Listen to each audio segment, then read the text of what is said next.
We are live. We're live. Yeah. Let me tably. I feel like we could still. I mean, you'll see us, I guess. Get all of your arm because they're so large. I tend, whenever we're on video and I talk about you, I tend to really, like, I talk you up pretty good usually, but yeah, there's some real. it's there. So hey guys, I don't think anybody's watching yet, but they will eventually, maybe. Maybe. I know some people have. So we don't have Joe Amato, so we're not going to do Modulok in the Joe Amato voice. We'll have to come up with something. Penciler Jim Mitchell, inker Bruce Tim. Interesting. So who's going to do Modulok then? Me? Yeah. Oh, what am I going to do?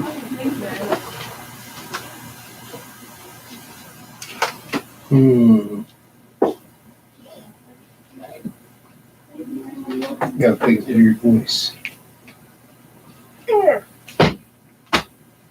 Maybe if I just get into this.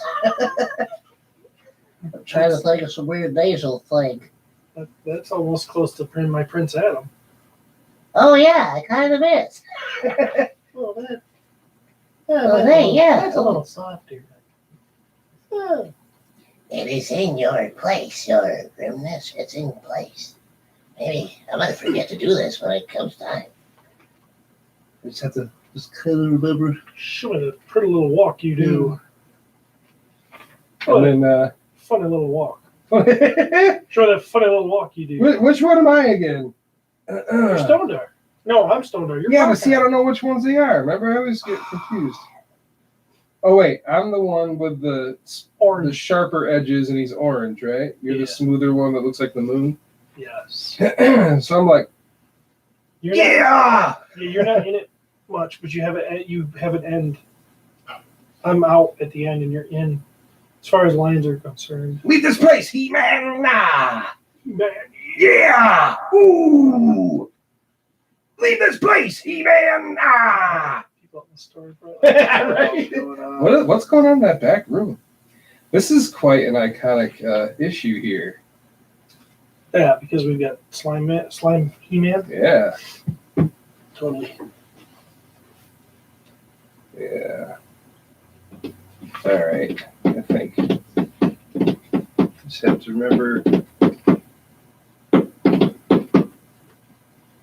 Yeah, you do the bulk of the Rockman talk, which is choice for me. I'd rather. I'd rather. You come in at the end there. Oh yeah, He-Man, you got friends by your side to this day. Yeah. Ooh.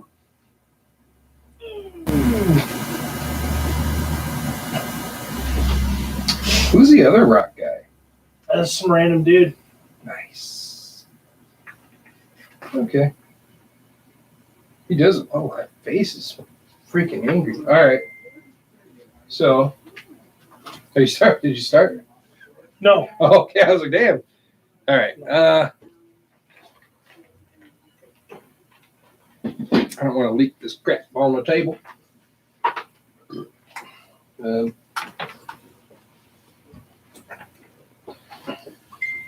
Oh, ba-ding! You're a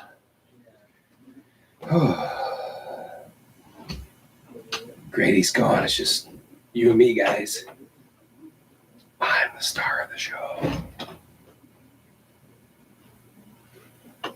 What? Hiya. I was just talking to our Patreon supporters. Is anybody there? No. But if and when there are, so I'll use this guy, right? Whatever you want. They're all hooked up. Are they? Yeah. Right. I wonder if it'd be better to do this one. So I was broken over there. That scares me. Can you hear me in there? Yeah. Do I sound awesome? You sound as awesome as you always do. So no. kind of loose though. Yeah, Travis did it yesterday. It's this new arm. Well, this part's not. It's this part here. Oh, right. No, that doesn't do it either. It's right here. Oh well. So we're just gonna get into it, even with the customers out there and whatnot. They don't mind. 21. But there could be a whole onslaught of them. We're gonna need to, when we open the box, what? Some space on the table. We can take that light down. Just thought about that. Just trying to be prepared, brother. Is your little bookie book all right? We should put one of these by your butt. Should have it by Travis's butt so we can hear what all the commotion's about. I think he makes a sound. No, he's got those silent but violent ones, man. Good thing I'm not in here. That would freak me out. This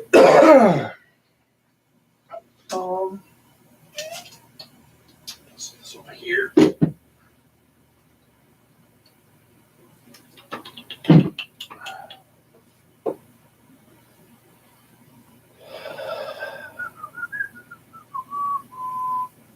All right. Man, I just started having like a coughing fit today. Just out of the blue. I'm like, You're back at it. I'm like, I hope not. I think I'm all right, but it's still like hacking crap up, man. That bronch don't let go.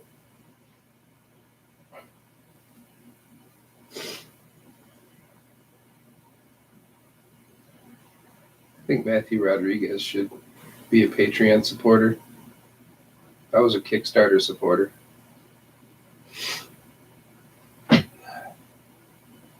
He needs to reciprocate. Yeah, he does. So what are we episode? Episode 42? No, 43. 43. Hell yeah. Oh, by the way, I thought of something real quick.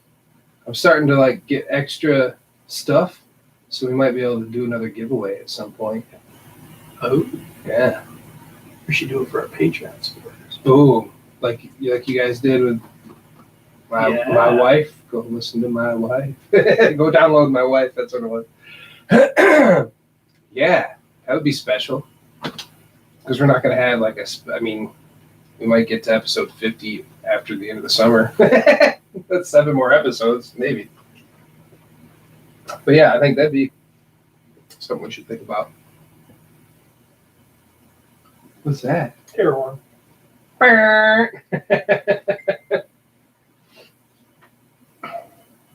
All right. You ready? I think so. What's Oh, there we go. wrong? Ooh, just had a crackling tater choked in my throat.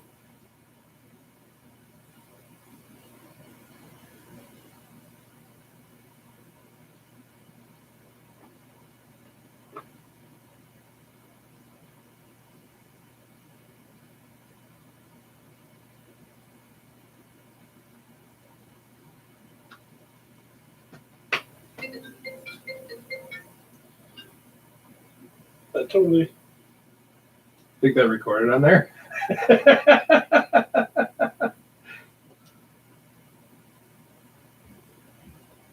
Maybe I want to delete that. Maybe I can I turn that off on there? That was dumb.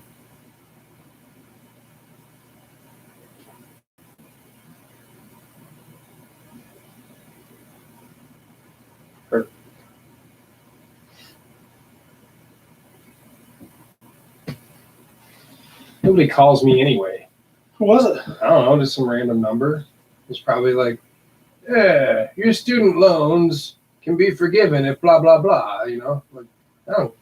Well, I have any student loans. Yeah. I don't have a car that has any payments. I don't have student loans. All I have is a sexy body and my Stevie. That's it. That's all you need, buddy. Oh, and my family. I love my family. That too.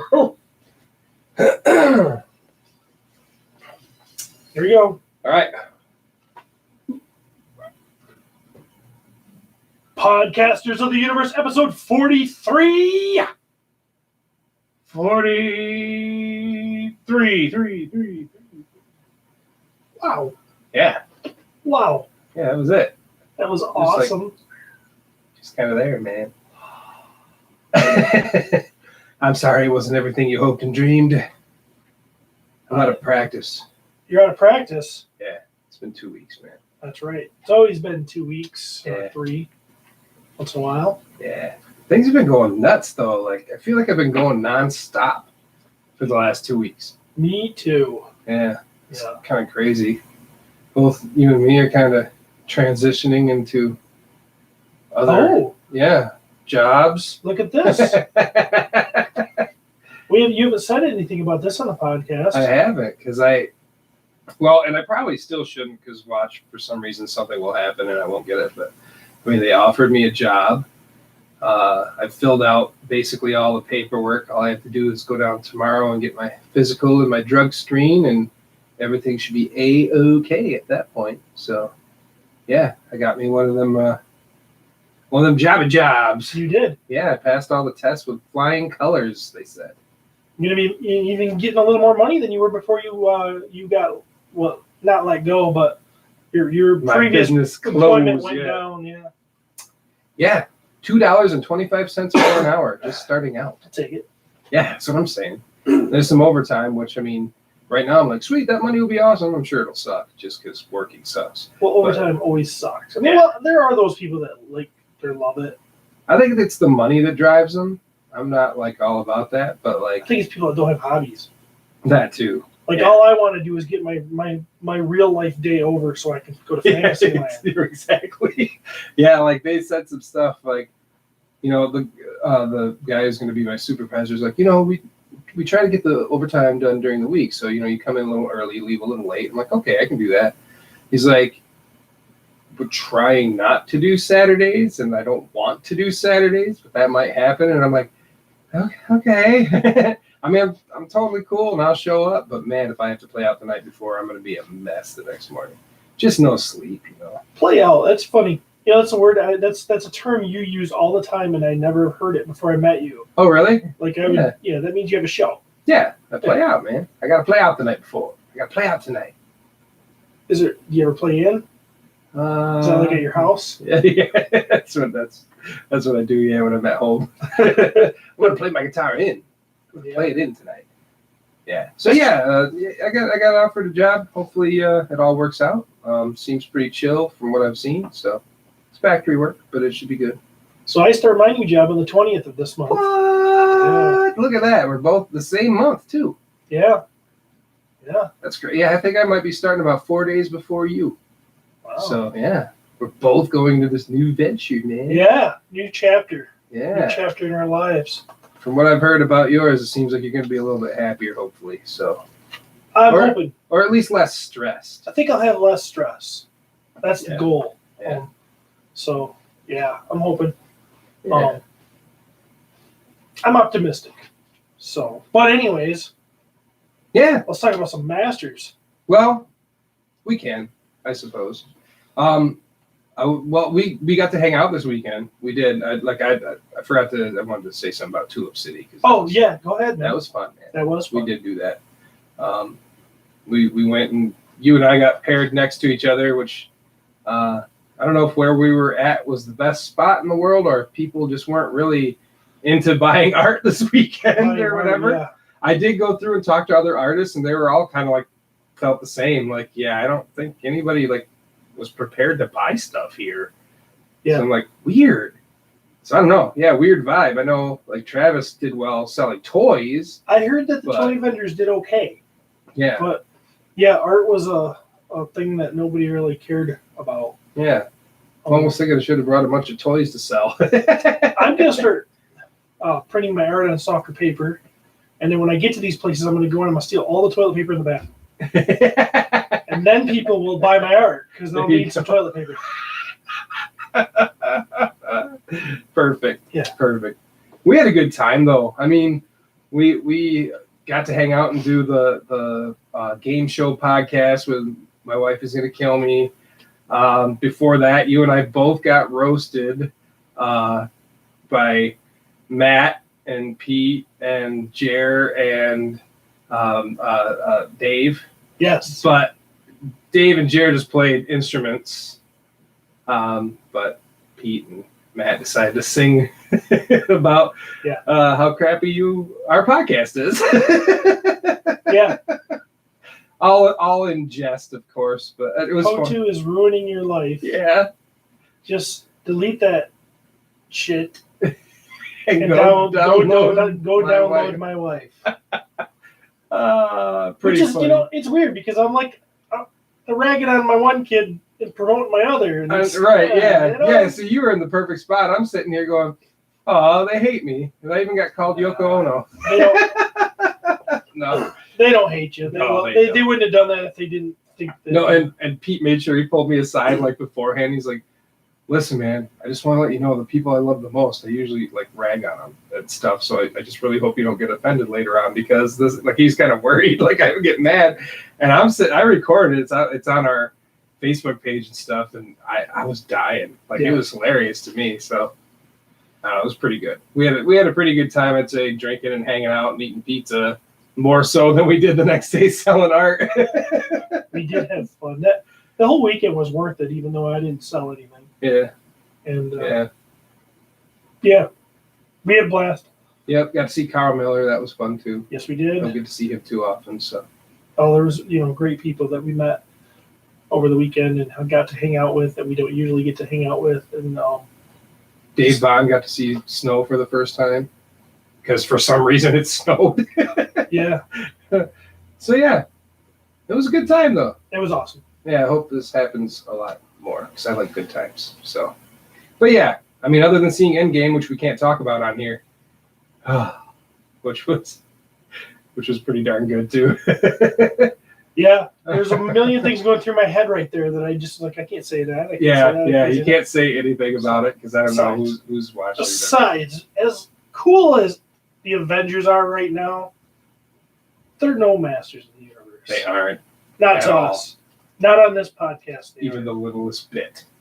So we're gonna head on over to Motu News. Just about. I do want to say thank you to our Patreon supporters. Yes. We have, as of right before recording this podcast, there are 13 on there. So thank you, Len LaGuardia, Anthony Housiel, Gary Rickelman, Paul Guyton, Kerwin Cheng Chua, Martin Canteros Paz, Tomas Rydberg, Ryan Davis, My Wife is Going to Kill Me podcast, Sean Scavarna, Jim Bagtaz, Sven Walwart, and Matthew Cavello. Nice.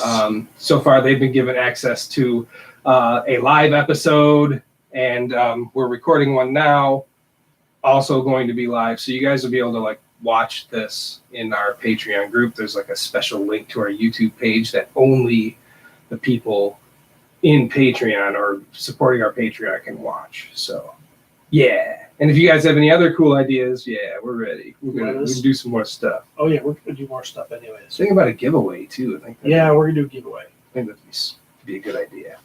So the giveaway will be if you're a Patreon supporter at the time that we decide to do the giveaway. You're in. Yeah, you're in. You're gonna be randomly selected to just get something in the mail. Ta-da! It's pretty easy. That's how it works. It's a good way to make friends. So yeah, let's get on to some news.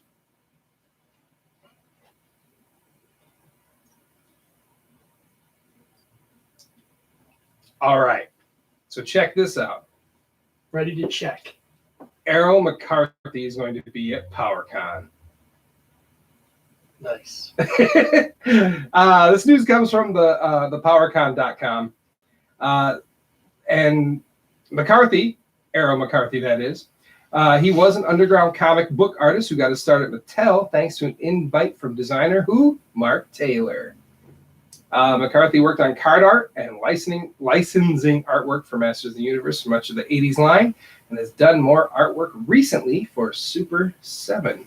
So he's going to be there. I bet you he'll sign stuff. Hopefully he'll do a panel and stuff, and should be pretty cool. I like that guy's art. So yeah, that's going to be awesome. Kind of exciting because we're going to PowerCon. We are going to PowerCon. It's only a few months away. We're going to be there, and it's going to be the best. We'll be so happy. Let's see. In other news, She-Ra and the Princesses of Power Season 2 is on Netflix right now. I started watching it a little bit. Yeah? A little bit. You got a wrinkled nose. Because I'm curious, but like, as I'm watching it, I know it isn't for me. Still, I still stand by that. It's more for, I don't know, the best friend squad and stuff like that. Like, that's just, I mean, I don't know. I am kind of liking Bo as a character even more, though. Even like I don't know. It's just, I like it, kind of. Really?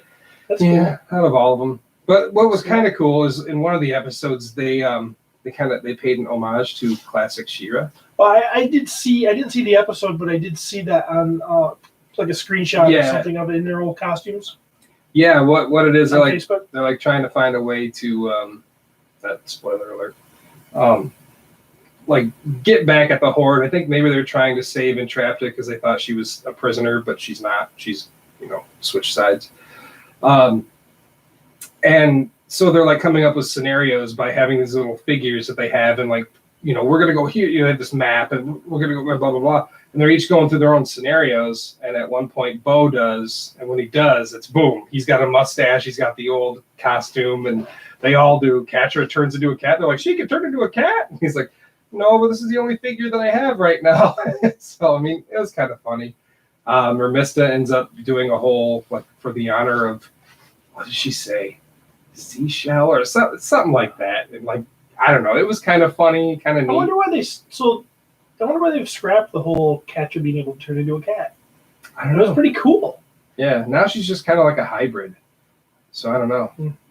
But yeah, it was kind of cool to see that. Some people would take it as like them mocking it, but I didn't when I saw it. I just thought it was a nice homage. Not to mention they also play the like the Secret of the Sword music, or like the She-Ra music.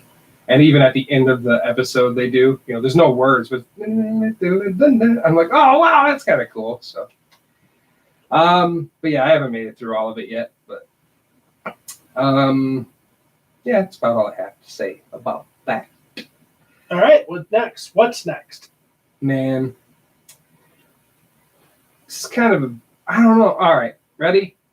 Actor Noah Centineo.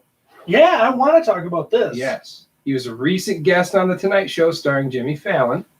And on it, he confirmed that he has been cast as He-Man in the live-action Masters of the Universe movie. Yeah. But he wasn't on there to promote that or anything, obviously. But like, I guess Jimmy kind of asked him about like, hey, so I hear you're playing He-Man. And he's like, yep, I am. To which I'm like, he's confirmed? They confirmed it? Oh my God, we have an actor.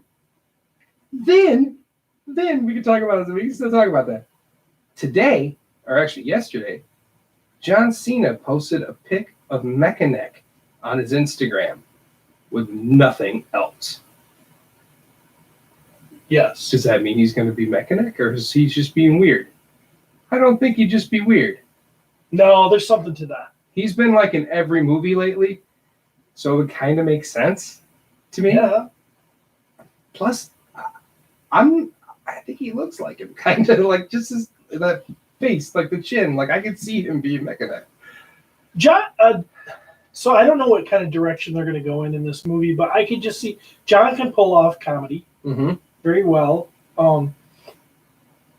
He's a decent actor. I like him in the roles he's seen. He's obviously got the build to be a superhero type kind of.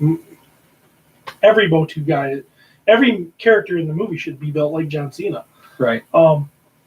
So it's like this could be either really funny, but I kind of have a feeling if I were making the movie, I would not go with a funny take on Mechanic. I would go with try to make him badass.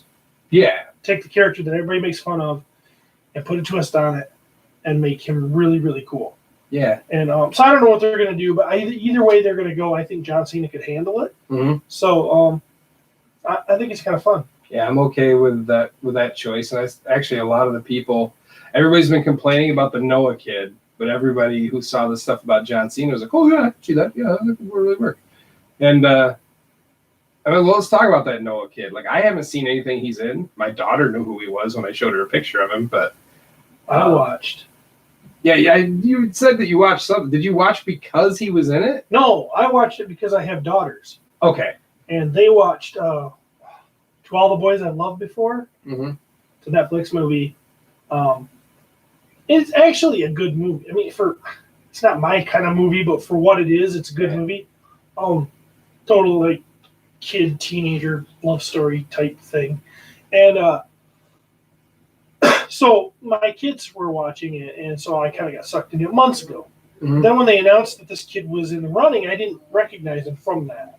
Gotcha. And then my kids, I think, told me, well, that's that kid from this movie, and I didn't even remember the name of the movie. And they're like, remember you watched it with us, Dad? And I'm like, oh, yeah. Go ahead. So when he was announced after was it Fallon?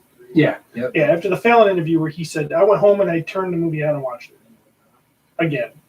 Yeah. Okay. Just because I got to look at this kid. I got to get a good look at this kid. He's going to be my He-Man. I got to get used to him. Yeah, I got to like this guy. I like this guy. And I got to say, I like this guy. Okay. I think he has a good face for it. And I'll agree with you on that too. Yeah, he's got like dark hair and stuff, but like if you look at him, I mean, give him some blonde hair or whatever, a little bit longer, and he's got like that He-Man face kind of. He's got a very warm, good guy look. Seems kind of charismatic, like just yeah. And the way he talks, he kind of talks like Mark Ruffalo. They had some comparisons comparisons to Mark Ruffalo. That's pretty funny. But like his voice too is even kind of like, hey, like, yeah. I'm like, all right.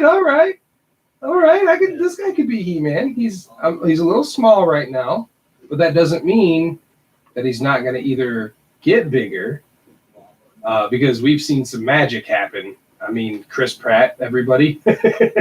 Yeah, Chris Hemsworth too. I mean, a lot of people think, I don't know. A lot of people think Chris Hemsworth was always built. No, he was not. No. He's a skinny kid. In fact, I posted a picture in a thread on our page. He was every bit as skinny or skinnier than this Noah kid is. Oh yeah, easily. And what they've done to Chris Hemsworth, with the trainers, they could do that. So I have faith that they can bulk this kid up enough. He's young. He's the right age. I think now. I hope that they do that. I hope that they don't make the decision. Well, we don't need a big He-Man. It's going to be interesting. Like either they're going to go that route, but it does seem odd because boom, they're going to make Mechanic. If this is true, if John Cena's Mechanic, he's built. So you're not going to have He-Man be not as built as Mechanic. Right. So either they're going to build this kid up, or they're going to pull like a CG type of Hulk thing or something. I'm actually curious, like if they would do that, like make him almost super muscular. Like I don't know if I'd like that, but might be interesting to see that. I would just bulk this kid up. Give him some, give him a WWE starter kit. Lunchbox full of some HGH, some steroids. Get him, there you go. Yeah, that's what we need to do for this kid. Give him Vince McMahon will show him where to get his stuff. And but also the kid's got a good frame. I mean, I'm a weird kind of guy. I like always study body types. Yeah. Because I don't know if it's because I was always trying to draw people, or if it's because I'm just weird. But I'm just weird. The kid's got some broad shoulders. He's got a really thick neck. Even as a skinny and thinner guy he is right now, he's got a very thick neck. He's got broad shoulders, long limbs. You put some bulk on this kid, and I think he could look great. And he's tall too, right? He's tall. He's pretty tall. I mean, he's not like he's like 6'1" or 6'3" or something like that. He's tall enough, yeah. And I think that you could do. The one thing I do see on him that might be a challenge is he does have thinner longer legs. Yeah. And if Chris Hemsworth does as well, but I think Chris Hemsworth isn't going to be walking around with his legs exposed.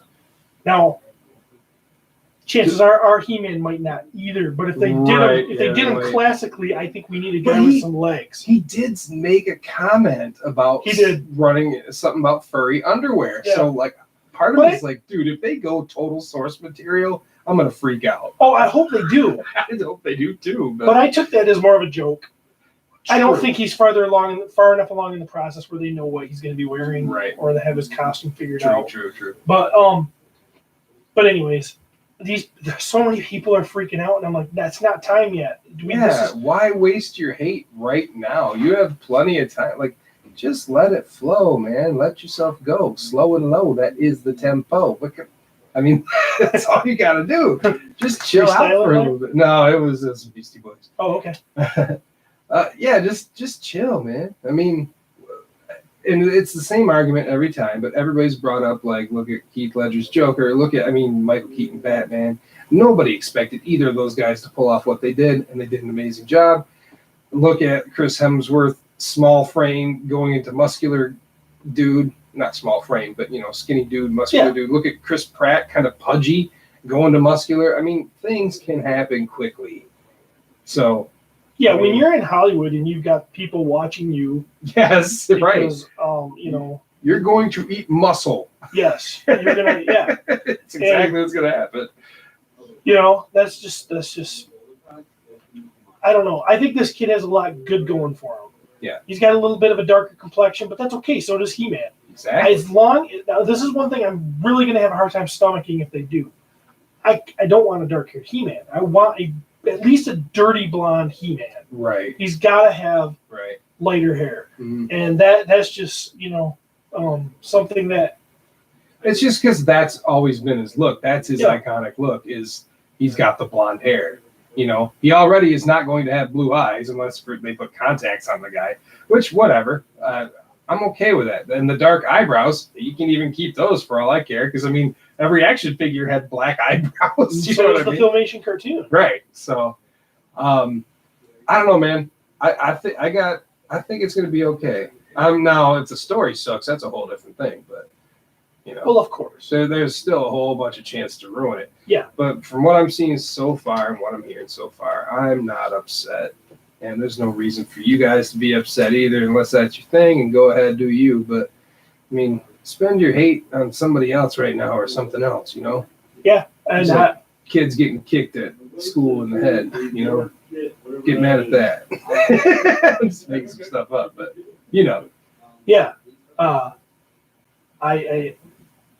going to go a step far enough and say, I actually think that this might be a good choice. Oh, okay. This kid. Yeah. Well, number one, okay. We have a lot of number ones, but I'm going to say number one again. Nobody really knows who he is in our community.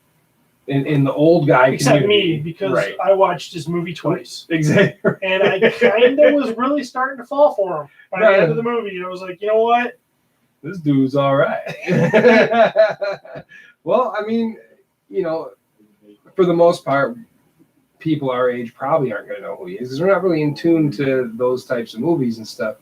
But I would rather have more of a quote unquote unknown than have somebody come in, even though it'd be nice if Chris Hemsworth, or even, as Matt has said, like Henry Cavill or something. Those guys came in, I think there'd be a lot more expectation from them, though. And they can't really, they're already huge characters in movies. You can't be He-Man too. I didn't know who Chris Hemsworth was before he was Thor. Right. In fact, after I saw Thor and I realized somebody told me he was the same guy from this new Star Trek movie at the beginning of Star Trek, I was like, really? And I didn't even put that together. So, and I didn't know who Henry Cavill was before the first Superman movie. Right, same. So, I don't know. I don't think they're like, last words, there's a lot more that can go wrong, but I don't think this kid is reason to say that the ship is sinking just yet. No. Nope, I'm with you. I'm probably still saying. I'm not. Yeah, right. It's gonna suck, but at least it won't be this kid's fault. It'll be the studio's fault. Yeah, it will. Perfect. So we good with that? I'm good. Okay. So we had another Super 7 Q&A. We will start here. Says in round 10, this is from heman.org. In round 10 of the Q&A from August of last year, you said Eldor and Hero were the only unproduced items you had worked on. Other than the Filmation versions of vintage figures, have you updated your plans to include more previously unproduced 5.5-inch POTU figures? They said there are a bunch of old unproduced pieces we would love to make. We've been able to work together with Mattel to release The Lost Hero and Eldor, and would love to continue the series. The current 5.5 line is an as seen on TV line, so we are limited in that series to characters that appeared on the TV show. For instance, making Robot He-Man rather than a toy-accurate Faker or other various alternate colors. Okay. Okay. Why do online retailers like Big Bad Toy Stores still have pre-orders open for items from Collector's Choice and Club Grayskull Wave 2? Has Super 7 already sent them all of their stock, or can we expect Big Bad Toy Store to receive more inventory? They said the production for past waves of CC and CG are completed and closed. We are not producing additional quantity. Beyond that, we can't speak to how Big Bad Toy Store or other retailers have had their listings organized. That said, Big Bad Toy Store is great and super responsive. Drop them a line, and we're sure they can help. Fair enough. Yeah. Work for you? Yeah. Good. In round 10 of the Q&A from August of last year, you said you'd love to make oversized beasts if there was enough interest. I said enough. Enough. If there was enough interest. What about plans for more vehicles or beast mounts? They said, we are more than happy to make any of the oversized items that fans are interested in. At the moment, we are very focused on Snake Mountain, which is a bit of a beast unto itself. Next. Yes, it is. Yes, it is. We'll get that in a minute. Do you have plans for making Kenner-esque Tauntaun-style reaction Battle Cat or other beasts and vehicles? They said, we may or may not have thought about this. We maybe even talked about it amongst ourselves. Who knows? We may even have something up our sleeves. Only time will tell. So you reaction figure collectors might have some mounts. That would be kind of cool. Awesome. Yeah. I might have to get one then. Oh, I'm such a terrible collector. Do you have any plans to produce vintage 5.5-inch pop characters with rooted hair? We would love to continue the 5.5 line with Pop. Currently, all new Pop, which is Princess of Power for those that don't know.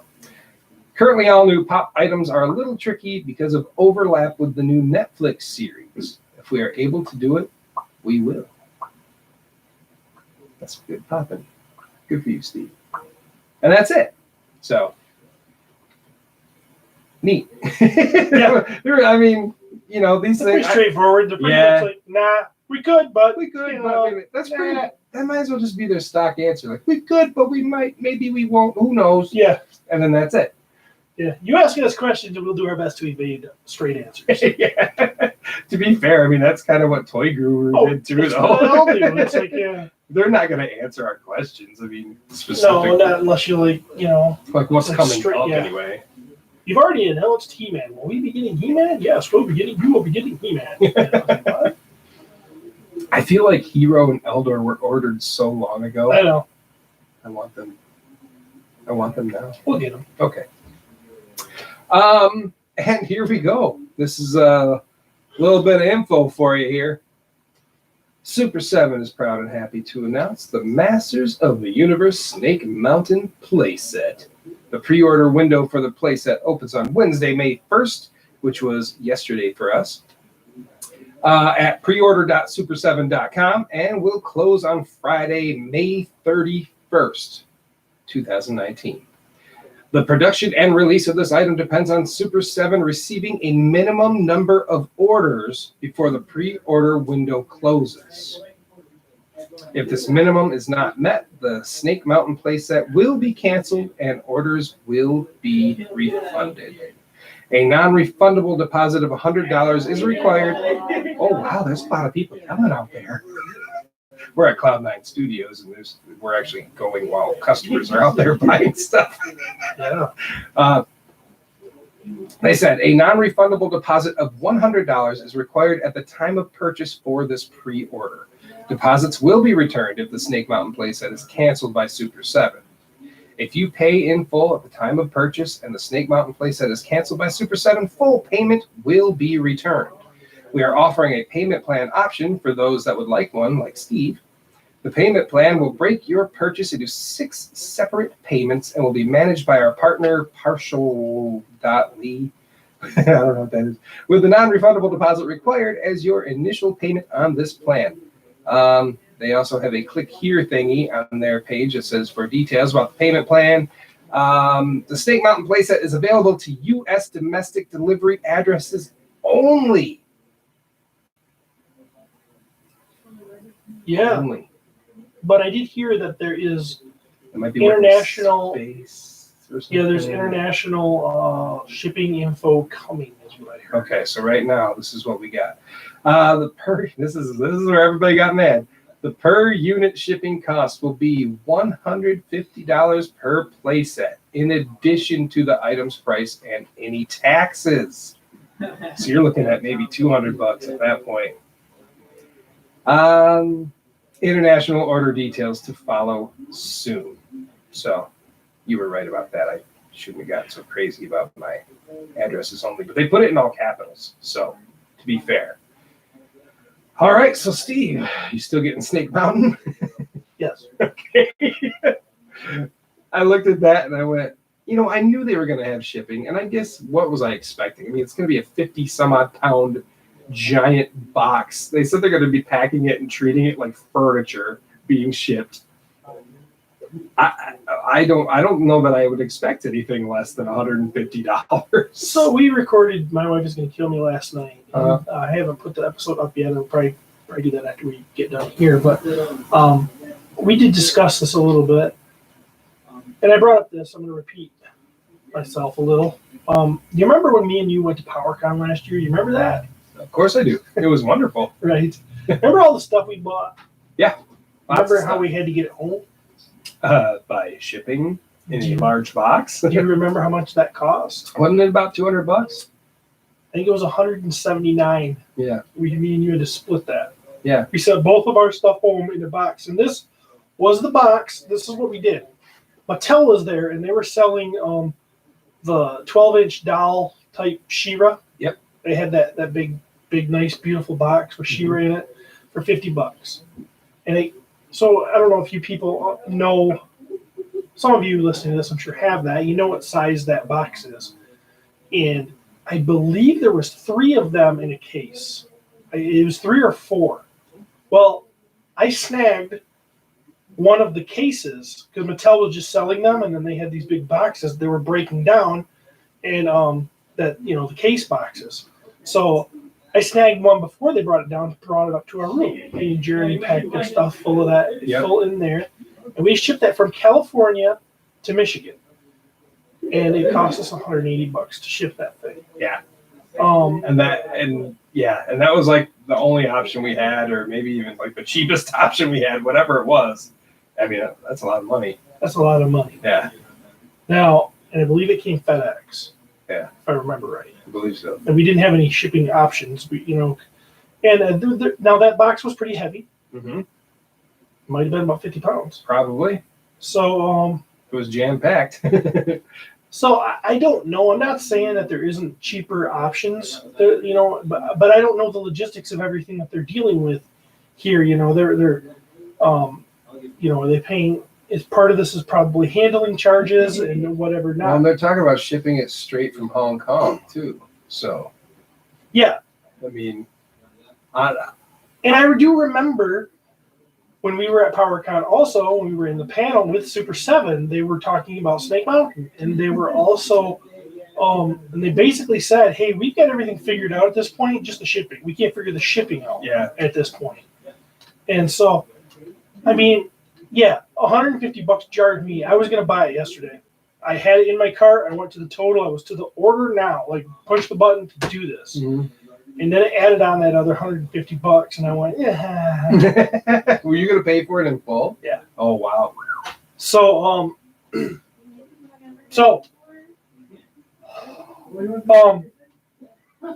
yeah, so I know that it is jarring, and I'm not making excuses and saying that doesn't, like, you look at it and go, whoa. I was just like, well, maybe I'll wait for another paycheck.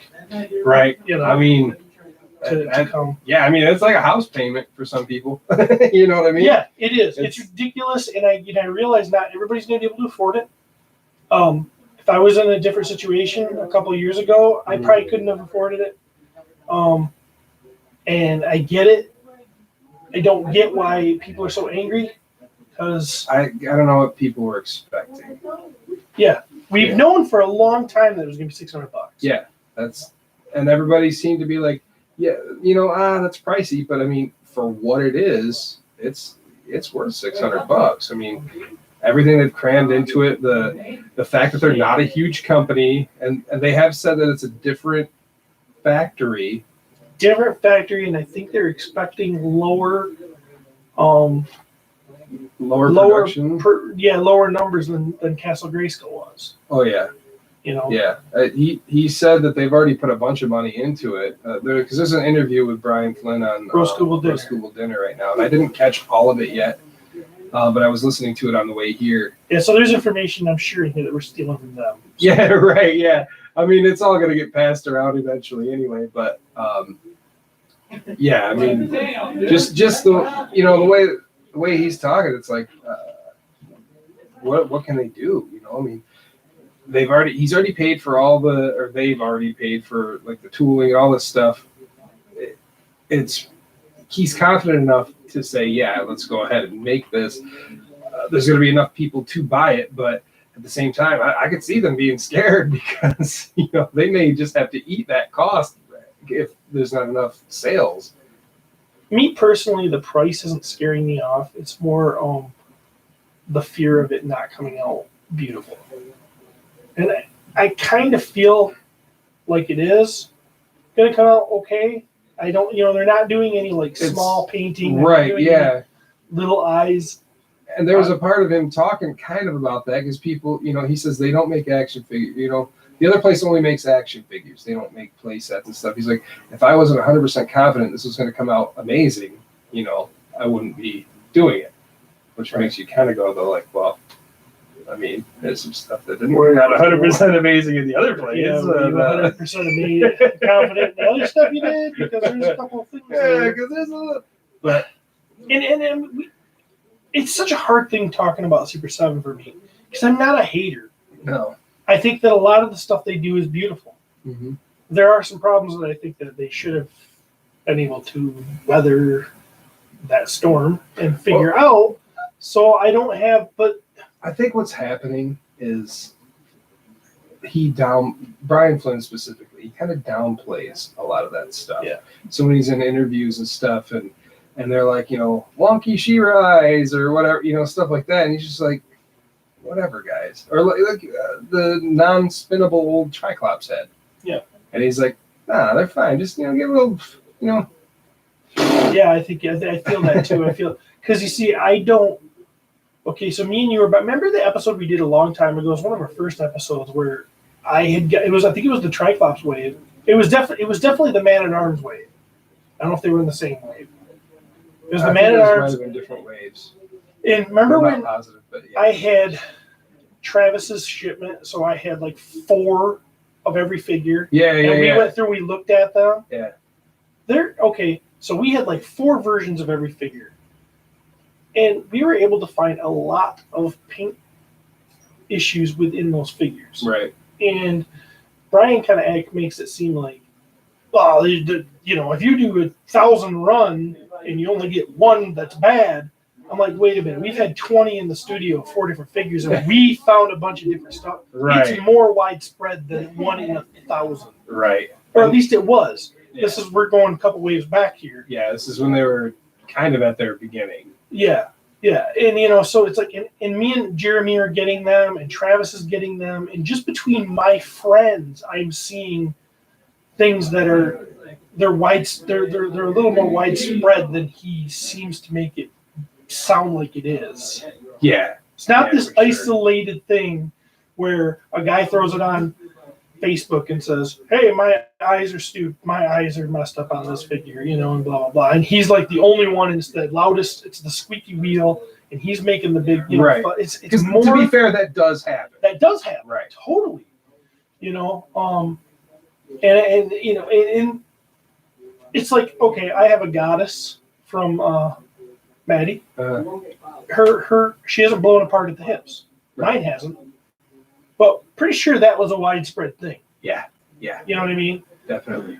There's too many examples, and I've seen examples of it. I've gone to toy shows, and there'll be one in a plastic bag for sale, and it's crumbled. You know? Right. You know, so I think it's pretty easy, especially when you're like me and you, who are at toy shows and at Comic Cons regularly seeing examples of this stuff. That you can kind of get a good example of what really is an issue, what isn't. I've got a snake face that his upper torso is off-centered from his bottom torso. Oh, is it? Yeah. Oh, okay. He's like, his hip actually sticks out on one side. Oh, no. It's the weirdest thing I've ever seen. Okay. I've never seen that again. Right. So that was like a fluke. It happened one, yeah. You know, but if I were to get on Facebook and oh, look at this, they all suck, and then that would be an example, and I don't think that. Yeah, so it is hard to. I get that things are getting better, and there are still, even though all the problems we've had, there are still some beautiful figures in there. Yeah, it's still leery when you're going to spend $600. I'm still I'm going to pay that much. I would be leery, but I'm going to do it. Yeah, you almost have to, Like, part of me is like, I should just buy one, keep it in the box, and then resell it in a year. But I would want to keep it. I could never resell it because it's. I know that I'm going to regret never getting one. I know I am, but I don't have a place for it. There's no way I can justify it, so that's my bottom line. Boom. So I don't have to worry about it getting messed up. Although I will have anxiety about you getting yours.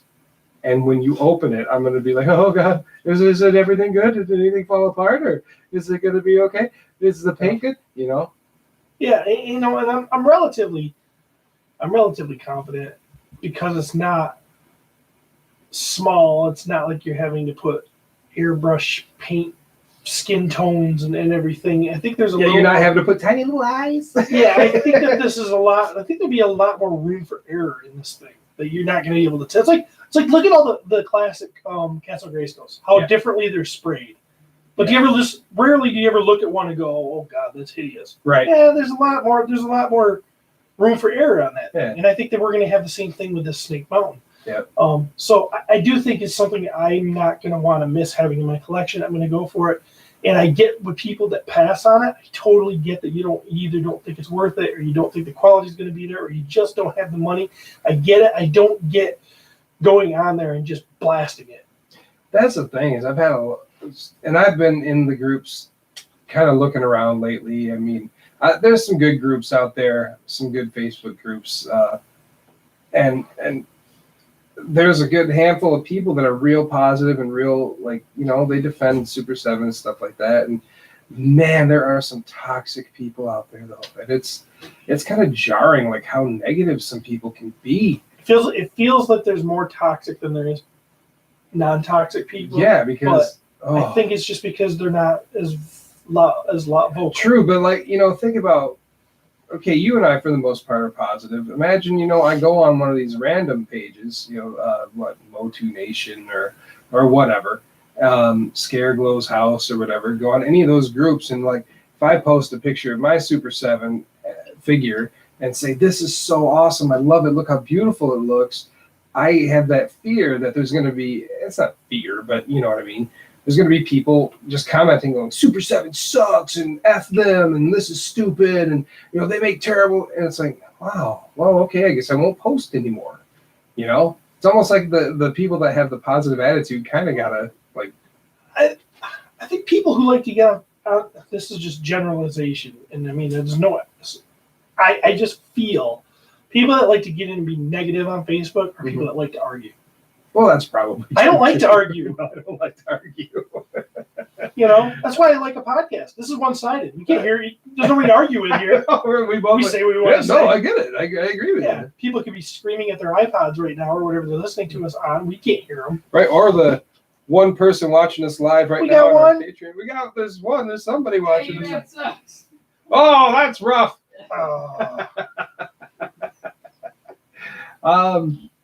So yeah, I don't know. And that's not to say that those groups in general are bad groups, because they're not. I mean, I wouldn't be on them looking at stuff and checking out cool stuff if they weren't great. But there are some people that are just in there that are like, no matter what you put, they're just, I'm so mad. Like, dude, you don't got to be mad. Just don't buy it. Don't You don't want to buy it, don't buy it. Why complain? And then, Nobody owes you a Snake Mountain. it's like, listen, man, Mattel made plenty of mistakes. Plenty of them. There's a whole slew of mistakes. But everybody seems to look back with like rose-colored glasses. Man, Mattel, now that Matty Collector, they made that. All they said was Toy Guru needs to go. Yeah. And I don't know. Whatever. Yeah. Anyway, so there. Snake Mountain, you're getting it. I'm not. Everybody else who wants to get it, get it. If you're on the fence about getting it, you should probably get it. That way, all the other people that want it can get theirs. And if you don't want it in the end, sell it for $1,000. Because I guarantee it's gonna. I guarantee it's gonna. Yeah. Okay, so one more thing on the news. Mythic Legions. That's right. I'm bringing them up for POTU here. Their Wasteland pre-order is live right now, but the reason why I'm bringing it up is because there are 2 figures. They're going to be PowerCon exclusives there. But have they actually said that yet? I believe so, yeah. I assumed. I believe that's what's happened in the past. Pretty sure I read that. I mean, I wrote it here too, but maybe I was just thinking. Anyway, yeah, I'm going to go on record and say that I'm going to assume that they're going to be at PowerCon. But they are going to be PowerCon exclusives. You can also order them right now. The 2 characters are Purplor and Chronaw, which are basically really cool, neat versions of Panther and Trapjaw. They look really cool. Purplor is pretty much... I can't remember what they gave the name, but the Battle Cat looking dude looks a lot like him. And then Trapjaw looking guy, Chronaw, he's got a skull head, but like a red bottom jaw and like this kind of greenish skull top part of the head skull thing, and he's got the bluish and like black armor. I don't know, man. They just look really cool. If you don't get them, you're dumb. That's right. I said it. No, but they're up. You can get them now. I don't think you're going to get them for like a year or something. Well, put it this way. I pre-ordered the wave that had Kauros. Kauros, that's his name. And then Where were you 5 seconds ago? I was trying to get confirmation that they're going to be available at PowerCon. Oh, okay. But so Kauros and then the Evil In. Mm-hmm. Now I ordered them with the wave that they're going to come in. Okay, I got mine at PowerCon. Right. Last August. Yep. But I still haven't got the wave that I'm going to get my other 2 in. Oh, really? Yeah, that's coming soon. Like within. Yeah. Okay. And that's where I got mine. It's going to be like a year because I think I did see something about that. Like they still haven't gotten those. Yeah, most people don't have Kauros yet or the Evil In chick. Right. So I can see why people jump on them then when they come out. Because I was like, I figured I'd just get them at PowerCon too, but I was like, you know what? I can wait. Like they're going to be sweet, and even if I want, I guess I could buy them and then just sell the other 2 when I get them or whatever. Like whatever. I was just like, I'm just going to pre-order them. That way I know I'm going to get them. And if I don't want to wait in line, although I might, because I'm sure somebody will hit me up. I think somebody already did hit me up to pick them up some exclusives. But anyway, yeah, you can go. I think it's on storehorseman.com. Does that sound right? It sounds right. Yeah, they're $35 each, plus shipping. To order, pre-order. Yeah, to pre-order. You get them probably in about a year, but the pre-order's up until May 24th. So. Yeah, they are really cool. Obviously, I can't explain them very well, but go online, check them out. Mythic Legions are amazing figures. I just don't have the room, and that's not a corridor I want to start going down.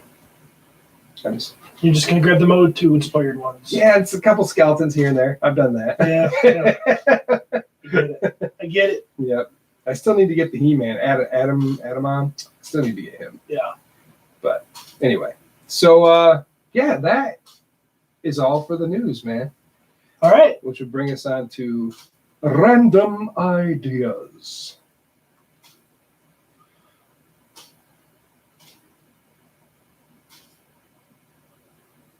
All right. Random ideas. Random ideas. So, we had this one submitted to us by a fellow podcaster, Geekman and Master of the Thunder Nerds, Dustin S. Yoke. Sweet. Yeah. He says, random. Capitalized dumb. I like this guy. Says you're doing a job / heist / doesn't matter. Assemble your choice team from heroes / villains to get the job done. Think A-Team, Suicide Squad, Expendables, or any other heist movie. Ocean's 12 might be a good one too. So what I did, I went online. And I was like, we need to find who are our guys? Like, let's get a description of what particular guys we're going to need. And there's this thing, there's this online heist game. Can't remember it off the top of my head. But regardless, they have descriptions for each of you guys. So you're going to need a mastermind, a brute, a safe cracker, a driver, a cat burglar, a smooth operator, and a hacker. And they're little descriptions, but we don't have to go into it. We know what those guys are. Right. We know what those guys are. So, you want to do this? You want to go one-on-one? Like, who'd you pick for mastermind? Yeah, let's like do that. Mm-hmm. All right. So, who'd you pick for your mastermind?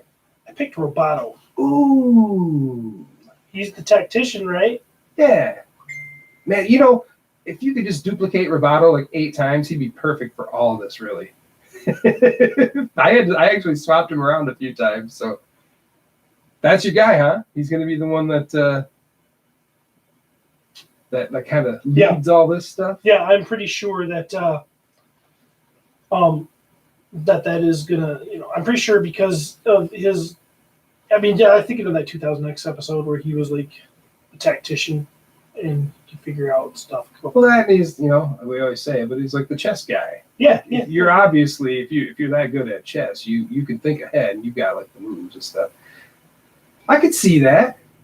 Yeah, totally. I don't think Roboto is a bad answer in any of these. That's pause in the land here. Steve's got a message from somebody. Corn boy. Oh, I got belly hurt. Look at this. Oh, it hurts.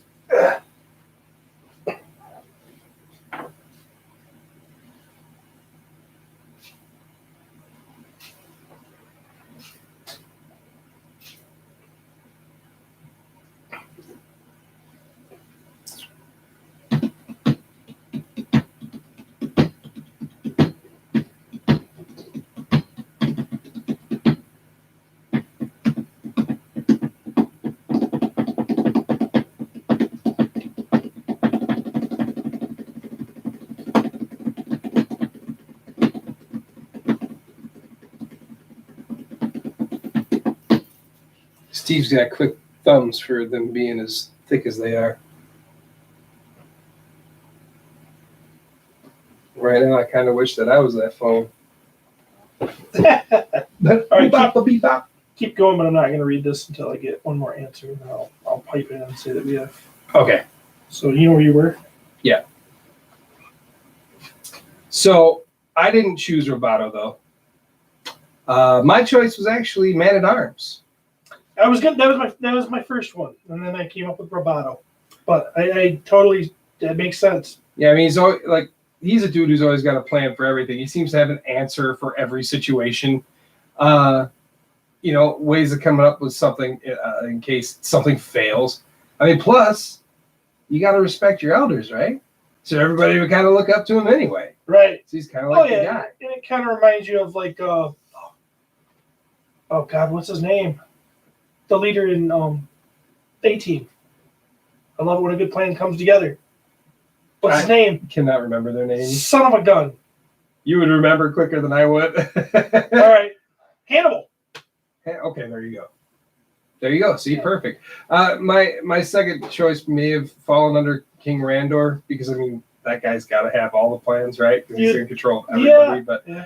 he just, I don't know. He's not really out there that I think much. he's so. drunk most of the time.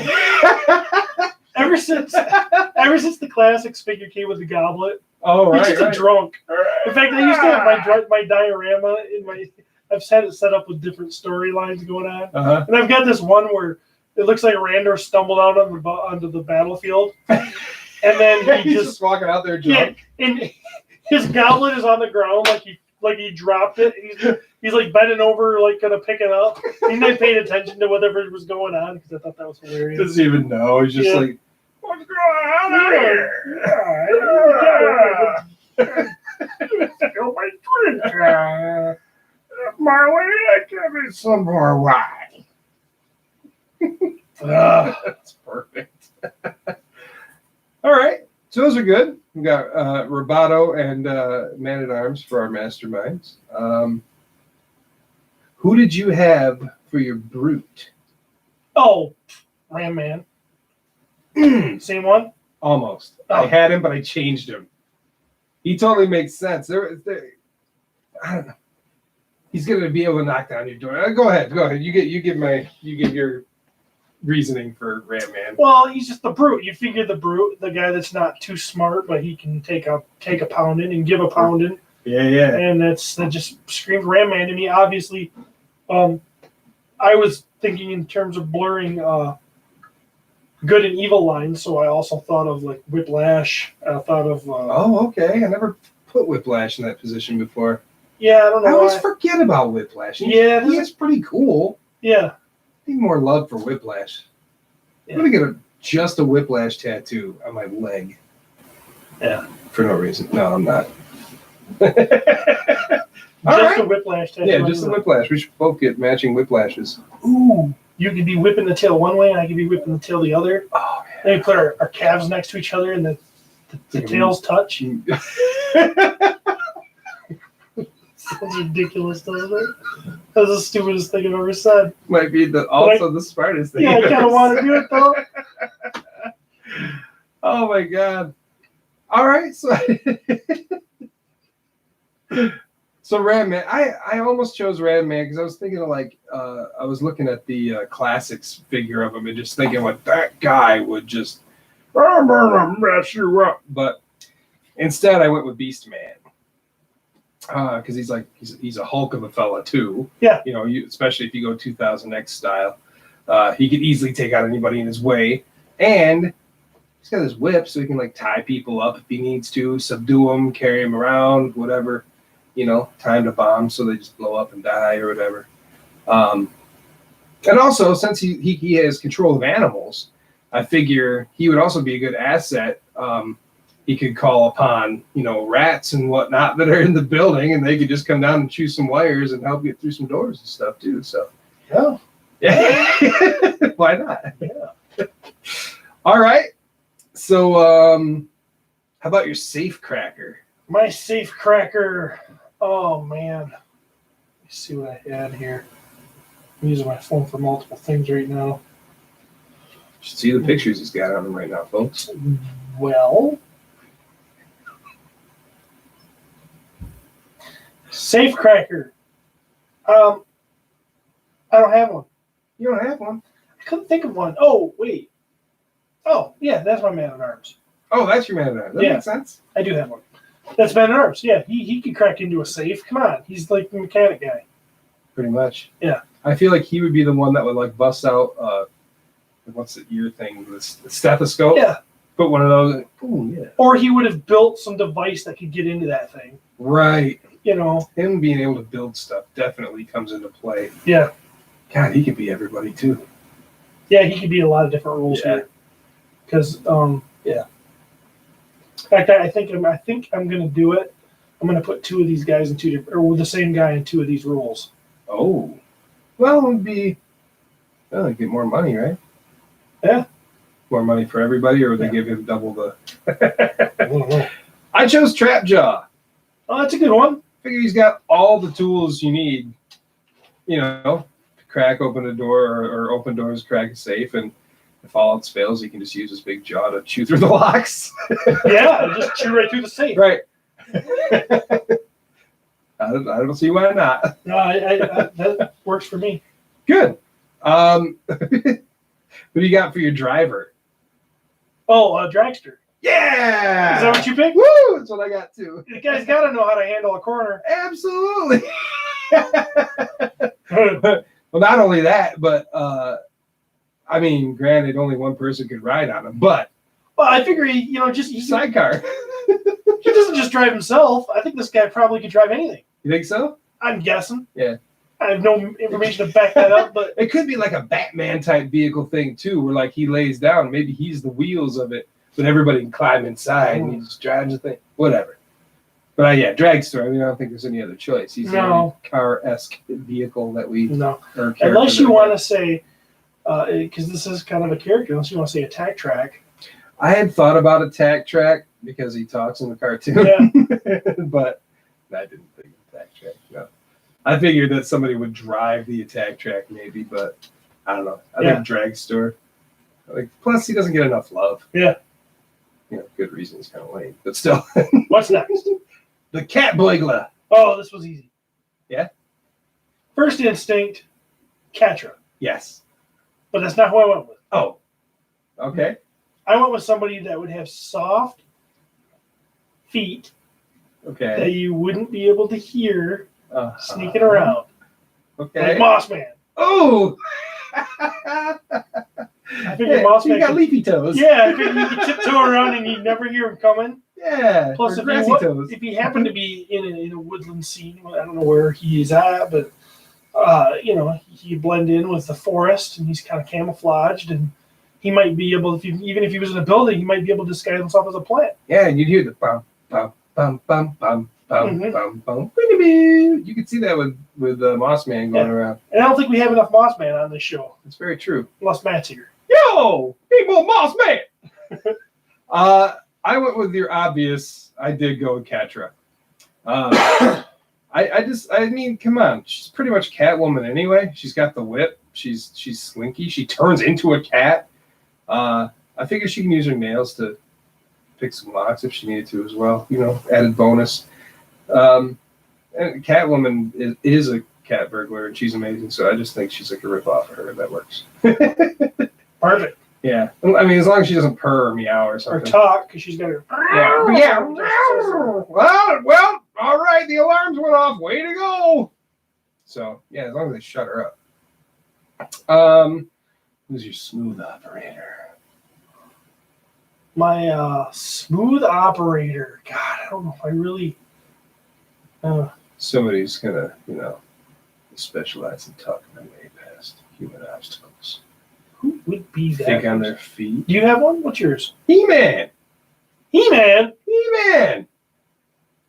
Like he's not gonna be like, hey, whoa, hey, ladies, hey, or hey, guys, hey, so, hey, and ting, you see his white teeth just shine. Hey. He doesn't require special items or not. He's the guy that's gonna distract. He's gonna, hey, look at this, I can flex. All right. Well, mine. Is going to be the smoothest operator in the whole kingdom. It's the guy that can con anybody. Okay. King Hiss. Oh, overlooked character moment. Damn. Nice. In his little disguise, he's charming, he's everything else. Yeah, I can see that. Yeah. And then on top of that, his snake comes out and eats you and kills you. Yeah. Yeah. All right. That's good. Yeah. Still staying with He-Man. Well, we got one more. Who's your hacker? This is my double character. Your double character. Roboto. It's my choice too. Roboto. I mean, come on, he's a walking computer. Yeah. How do you not use that guy? You got to use him. Yeah. He can breach anything with his electrical abilities. Totally. Yeah. Totally. Sweet. All right. So that's our random section. Thank you very much, Dustin. Dustin S. Yoke. I have to say his full name with the S. Yeah, well, every time. There, you gotta say it. So thanks, man. On to listener feedback? That brings us on to listener feedback. Perfect. Listener feedback.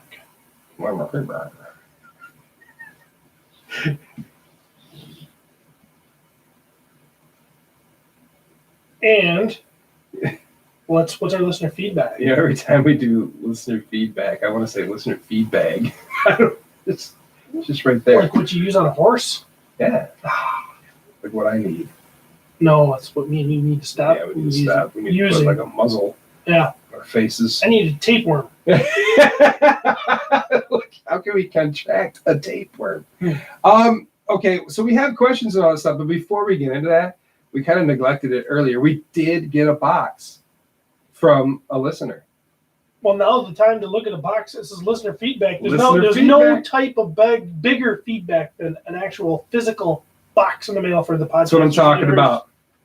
So, Sven Wallwork, all the way from not Sweden, but Switzerland. Switzerland. Big difference, Pete. He's a huge fan. He was texting me all that like night when we were hanging out and doing the My Wife's Gonna Kill Me show and all that. He's such a good guy.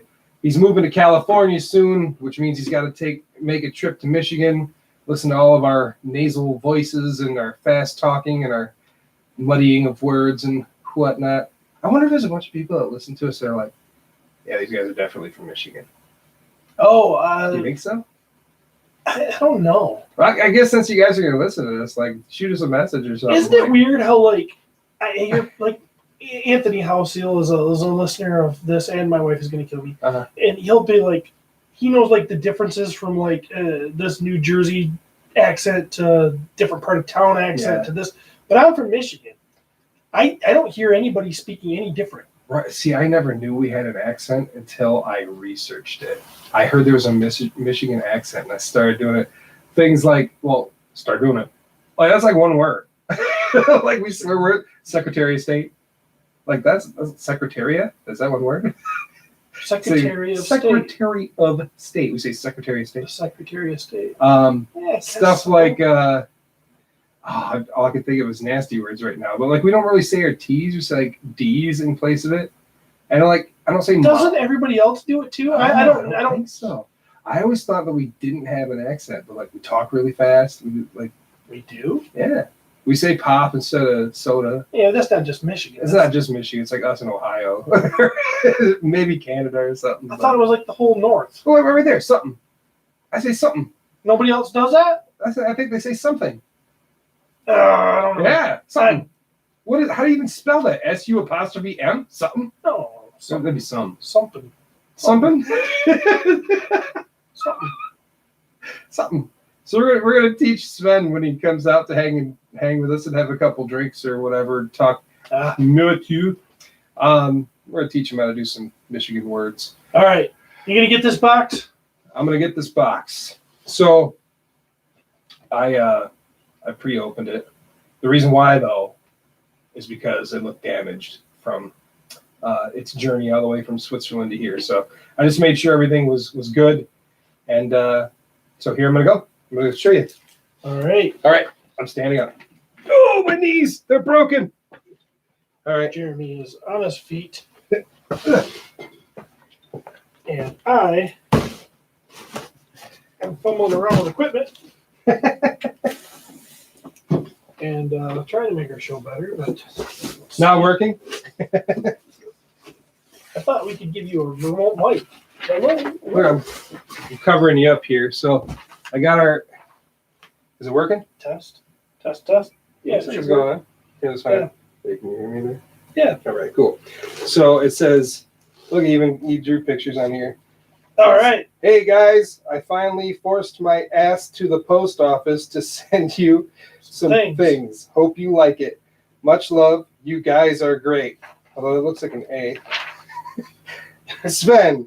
And he drew a picture. I think that's him. And that's Switzerland with the mountains and the happy sun. Am I so stupid that I didn't get that? I saw army tents and a Red Cross flag. Why is he sending a war picture? Yeah, it could be interpreted as that, but no, it's totally. I believe that's his homeland. So stupid. So thank you, Sven. Sorry, I didn't do that. So we got some bubble wrap stuff. It's really nice. So it's all in this one bag right here, and I'm going to show the Patreon peoples. that says Walking with Ghosts. This is his band. Nice. Yes. That's a cool, like, Yeah. what is that? A It's kinda like dragon type lion thing? Looks Wolf? kind of like a wolf. Yeah. Yeah, that's really cool. Some cool art on there. It's kind of their band. If I had to explain it, I've listened to some of their stuff. Actually, I listened to the whole album talking to him. It's very kind of punky, but it's also like a little heavier. His voice to me kind of sounds like Lemmy from Motorhead, but you know, you can hear a little tiny bit of like an accent. So I don't know. It's really good, man. I think it's good for what it is. So I'm not a huge like punk guy, but I don't know. Maybe it's because I like Sven so much. I'm like, dude, this is awesome. But it really is good. Like the dude can play guitar. Like, oh, he played some heavy stuff for him. He was pretty good. Yeah. And I'll tell you, Sven, if Jeremy says you're good, He's better Jeremy's than me. the biggest snob when it comes to people doing music. Dude, I will be honest, I am the worst. That's So- like my biggest negative thing probably is that I'm a music snob. But anyway, so this is kind of a joke because he was asking me what we wanted. And he was showing me stuff. We were talking on the video. And trying to get my head in here. We're talking on the video. And he goes, well, what size shirts are you guys? And I'm like 3X, dude. He's like, he started laughing. Like, Because they probably don't have 3X. no, this is the biggest size I got is extra large. Ah. So there is a shirt for you. Nice. Let me pull another one out so I can show the Patreon people in the video I here. want to see what's on this shirt. Oh, they're both the same, right? Yeah, they're both the same shirt. It's got a lot of like cool black and white artwork on there. Way cool. Yeah. So I mean, that's some good stuff. I'll never be able to fit into this shirt unless I lose a bunch of weight, but I wanted it for the artwork alone. So really cool stuff. Next, and this one is specifically for you because you actually have a record player. Oh, that is sweet. Let me show these guys real quick. I love vinyl. This is their newest album, Walking with Ghosts. Is that the name? I'm so sorry, Sven. Yeah, I can't Walking remember. with Ghosts. Is that the name of the album? It is. Looking on the side here. It's just 2, so it's their second one. And he gave me the CD version. Dude, you should have signed these. Now that I'm thinking about it, that was a missed Dude, opportunity. look at the record even. It's Oh badass. my god, Sven! I don't have a record player, but now I want one of your records. Really cool, man. Badass. Yeah, I'm hoping that the CD has that art on there too. I'll have to open that. And then he did. He sent us. Let's find it here. I think we got to fight over which one we want. But I believe this is Arrow and who's the other guy? Like, Oh, that's Reverse Flash. it's just Reverse Flash. That's Yeah. what I was going to say, but I don't know if I'd be right. 3.75 figures. 5 points. So, yeah, whichever one you want, I'll take the other one. And of course, there's only one bag, but that's, I mean, if you want the bag, I think that way you can, huh? I want it all. Well, you can have the bag too then. That'll go good with your record album. It'll fit real nice in there. Awesome. So, Thank you, Sven. yeah, Sven, you're awesome. Yeah. I think he's sleeping right now because it's, they have like 6 hours difference or something like that. But all right, I'm going to go back to our other mic here. No, that is cool, man. Way cool. I'm going to take that record home. I'm going to throw it on my turntable. I'm going to rock out. Might even videotape myself doing it. Yeah, and none of this is Masters related, but what it is this is a friend that we've made through the podcast. We've seen pictures of this dude going on like tour with his band, and what's he listening to? Our podcast, That's so How cool is crazy. that? He's such a nice dude, and like every time I talk to him, he's like, thank you so much for being my friend and all this stuff. And like, I can't believe you're talking to me. And like, dude, you're awesome. Like, stop it. I'm just a dude in Muskegon who talks funny. and you're a dude in Switzerland, not Sweden, who talks funny. So let's just hang out, bro. We got tattoos and play guitar, and we have kids. Perfect. And Steve can sing. I do all that stuff except for play guitar. Right. So Nice. we all love POTU. God, I hate saying that. Anyway, so yes, thank you very much, Sven. Awesome stuff. And that's 2 boxes like in 2 consecutive episodes. I know. We're like Kind of a big deal. we have some awesome fans. We do. Seriously. We do. We've gotten some great stuff. So let's get into this. I'm sorry, my phone went backwards. I don't know. Every time I close this out, like my notes like to mess with it. Put your mic up a little. Because you, Is this better? What's going on here? Why is this not? I don't know, that's Travis's mic, and he probably has got it on there all loosey-goosey. It's probably loose on the bottom. He's little and short and stuff. Is it okay? Is that better? It's because when your Oh, you nose is above it, Yeah, like that. it picks you up breathing Oh, right okay. into it. Nobody wants to hear me breathe. So My breathing is rough lately. It's gonna break the table. Hey, somebody is watching us right now. there, Who is it? Are there any comments? I don't even know how to check the comments on that dang darn thing. how's that? New, hold potentially inappropriate message. No. I don't know. What do you think? What? Is that okay if I'm right there? Can you hear me good? It's above your nose now. Oh yeah. Is that good? Yeah. So, Oh, okay. Because you're breathing in the top of it. You're going. Oh. Can you hear that on the show? Have you heard it on the show? No, because you're usually on a different mic. I think that one was lower than, I don't know. Oh. I've never heard you do it before today. Oh, so you've heard it today? Yeah. Okay. All right, making sure. Ready? Yeah. So we're gonna get into the actual listener feedback part. We shot a group question to the Facebook page and group, and you guys answered back pretty good. The question was, if you could only collect one version of Masters of the Universe figures, what version would it be? I think I'm pretty confident in saying that you and I would both choose vintage.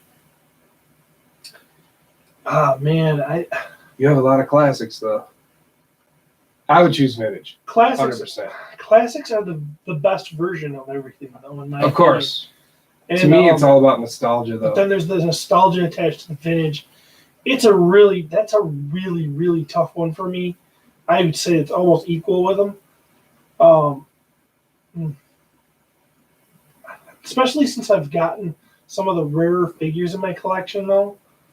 Like, the Wonder Bread. Now I've got Megator, and I've got some of the, Laserly Skeletor. Yeah. I probably would say, God, I don't know. The reason why I go for it, and it is nostalgia, that's where I started. That's the reason why I even collect classics. That's, if I grab onto a He-Man figure and look at it, it instantly transports me back in time and reminds me why I collect this stuff. Yeah, and you're absolutely right. Then I see a He-Man classic. Yeah, then you pick up a classic figure. It's so much cooler, and it's what I really... And in some cases, the Filmation ones.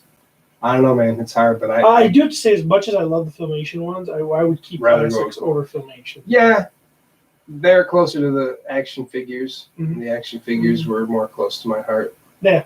Even though I watched And it. I love the Filmation ones, but yeah. I profess my love. I can't answer. You're asking me to choose between my kids. Well. Well, Okay. you can think on it, man. Okay, It's cool. Claire.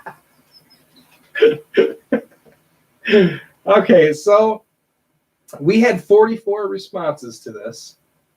And I'll tell you straight off the bat, 24 of them were for vintage. God,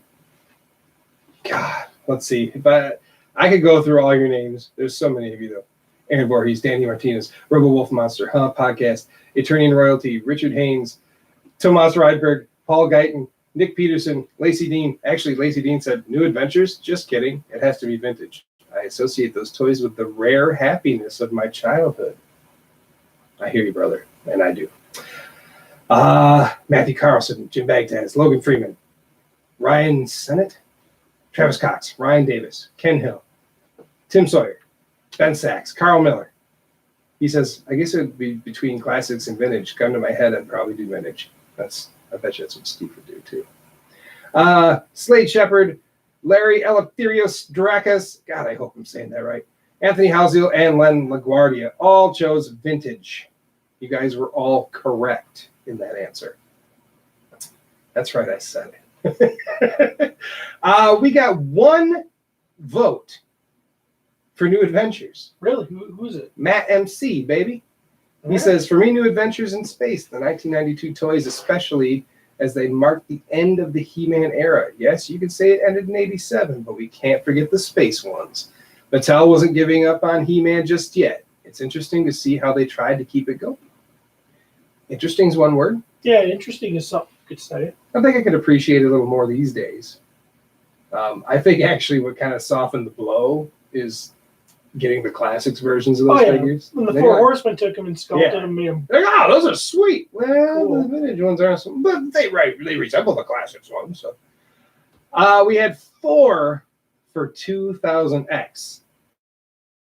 That was Mike Webb, Brent Scarano, Gary Rickleman, who says, ideally none, but seeing as how I had the General from 2000X and loved it. And after discovering Mecha Blade He-Man today, 2000X all the way. As everybody knows who listens to the show, Gary Rickleman was not a Masters fan, but I think we're swinging him pretty quickly. Or, well, eventually we will. And Jared Bernard. We had 13 votes for classics. So that was definitely second place. Sean Scavarna, Dustin S. Yoke. And Dustin, this is kind of funny. He says, if anyone else in here is like me and saw Endgame and then watched Game of Thrones Sunday, you come at me Monday with a decision like this? Are you trying to kill me further? Man, classics, I guess. I'm a sucker for details and articulations and accessories. Love vintage with all my heart, though. Funny, I think I had more 2000X than any others combined. And he shrugged. Selena Desire, Gary Hess, G Postal TV, Metalhead Viper 333, Travis Bowles, who says classics, not even close. Well, that's because you're a modern guy there, Trav. Domingo Hernandez, Aaron Stites, Anthony Allen, Scott. Remember, how do I say his last name again? Is it Bamer? Boehmer. I'm going to say Bamer. John Caulfield and Jaime Mares. We had 1 for Club Grayskull. That was Jose De La Mora. Nice. And we had 1 from Tyke Nab Smyers, who says, nothing. Sold them all to collect Funko bobbleheads.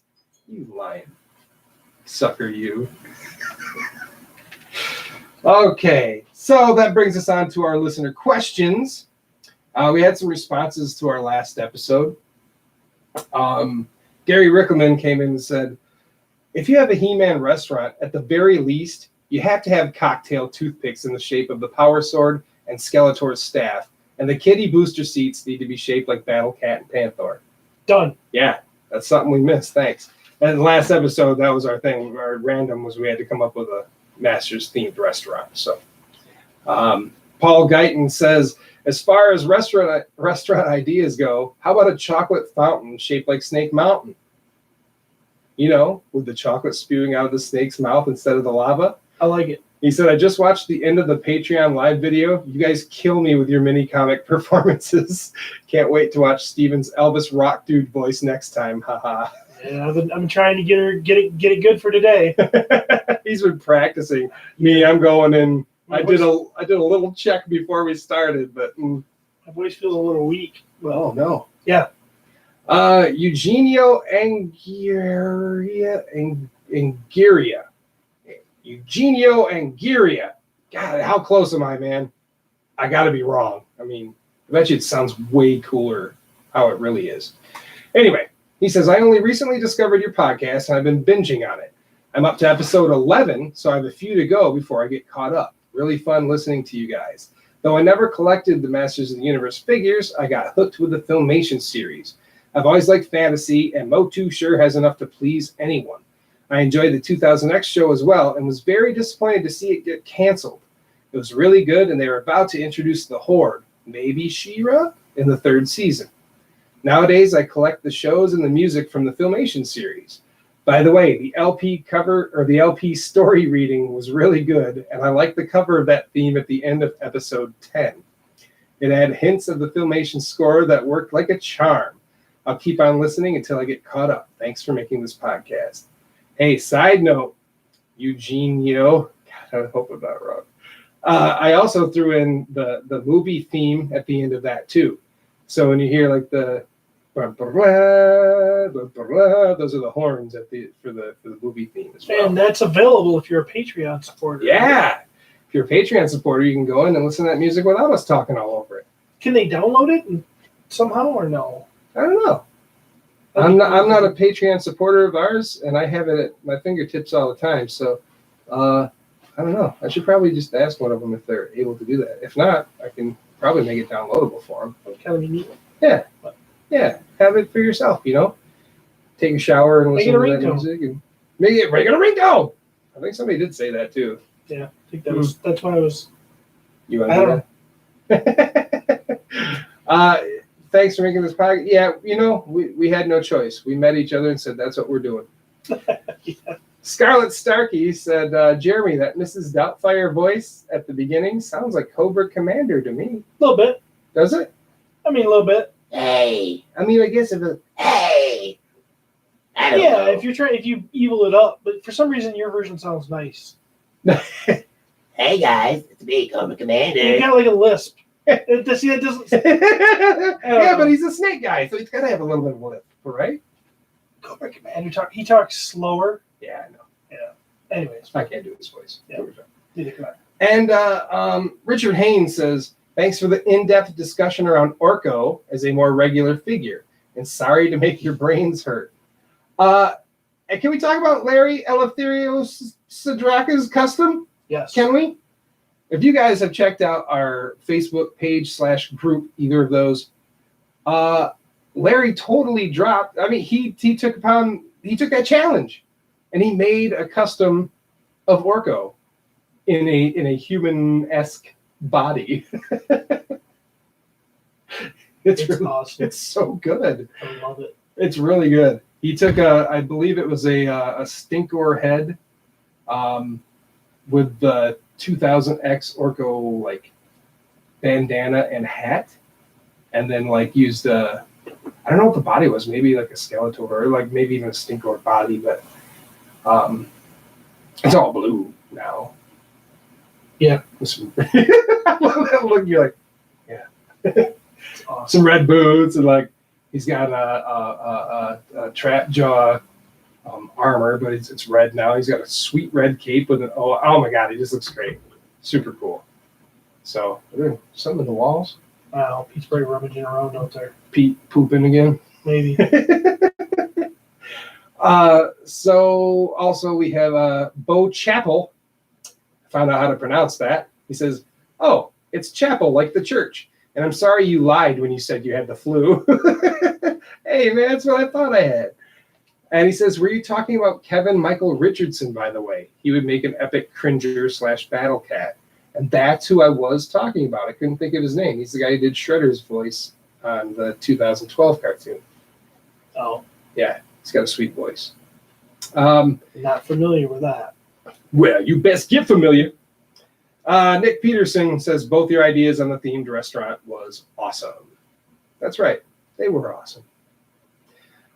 So then move on from stuff from episode 42 into new stuff. Jason Domina.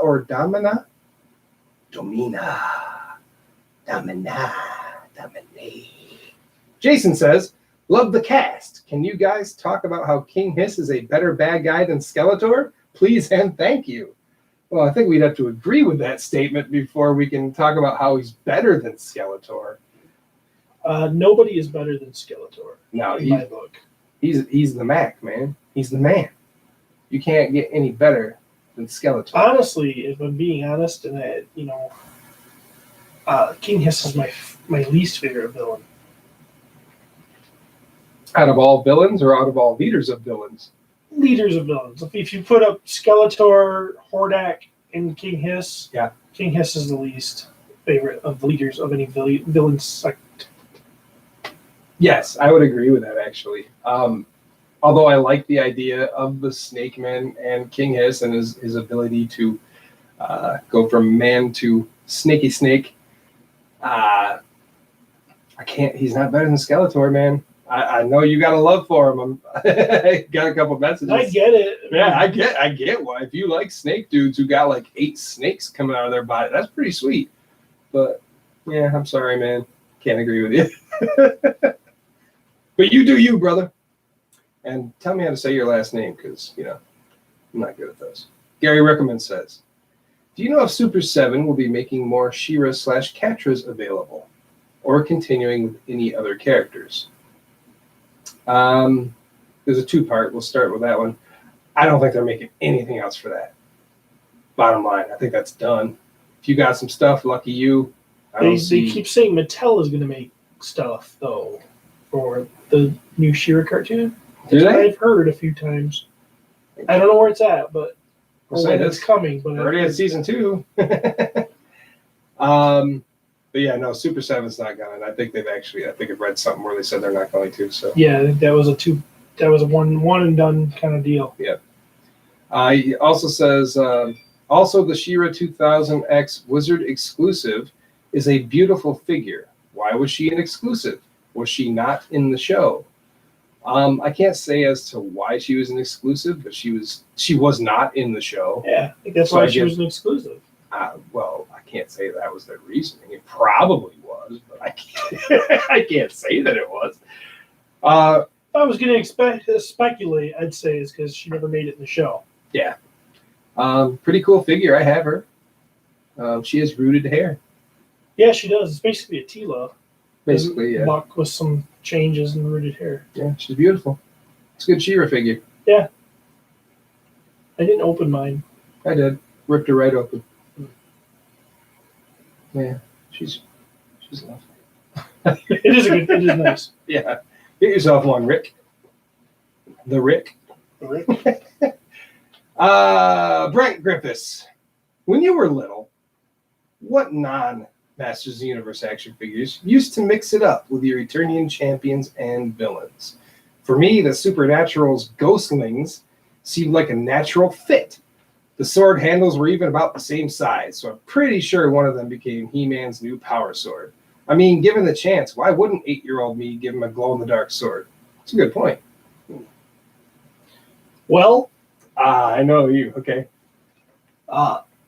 Besides using the Guns of Navarone playset for my Snake Mountain, I do not mix toy lines. I've got a problem with it. I've got some OCD issues when it comes to that.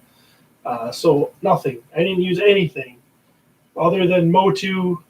I wouldn't even use knockoffs like some of the knockoff brands of them. Remco stuff. Yeah, Remco stuff. I wouldn't even put that with them.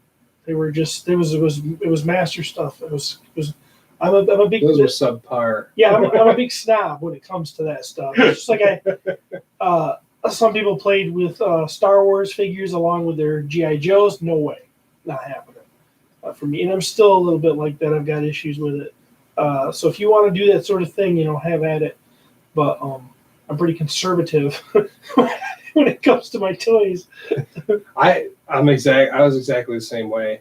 I wouldn't mix anything with anything else because usually, for one, they weren't in scale. And if they were in scale, say the Remco stuff or whatever, because I did have I don't remember what they're called. I got him to this day, but he's this blonde dude, pretty much a He-Man ripoff, but in space. And his body type wasn't exactly the same, even though they were sort of the same idea. He had different muscles than that. I mean, he didn't fit in the line. It just the overall look, they couldn't mix. The one time I did any sort of mixing that I can recall is I somehow got this doll. She was a figure, so some sort of knockoff Barbie. I don't even know what it was. I think she had a brunette hair. I don't think she had many clothes on. All I know is that her and He-Man hung out underneath my TV for a little bit. Oh wow! Yeah, I don't know what they did. I was like 6, 7, so. That's why you think He-Man's a smooth talker. Yeah, maybe. I think they were playing Mousetrap. No, I never mix stuff, man. I don't think I could. It's just it feels dirty. I'll mix my corn and potatoes. That's fine. Food, I'll mix all Yeah. that up. Yeah. Yeah, it just adds a new flavor. But So, yeah. Andrew Nicholas says, "How about the He-Man actor reveal?" Well, you heard our thoughts on that. How will he look as a toy? Probably nothing like that. I think we need to see how he's going to look as He-Man before we can Yeah, right. as a toy. Yeah. I don't think they'll be pulling any like Marvel Legends action out on this guy. I'm sure it'll be some cheap. I don't know. I don't think it'll look good. Regardless, space won't look like him. Yeah, I don't know. We'll see. I'll probably get it because I'm a sucker. Yeah. Jim Bagtaz says, "Thank you for spreading the word about JBB 3D Customs. I cannot express how much it means to me. I'm working on a Masters of the Universe piece right now for a POTU fan." Really? Nice. He says, "Slime pit artwork. I cannot wait to see how it turns out or comes out. Oh, Thank you man. from the bottom of my heart." That excites me. Yeah. No, dude, Jim, the pleasure's all ours, man.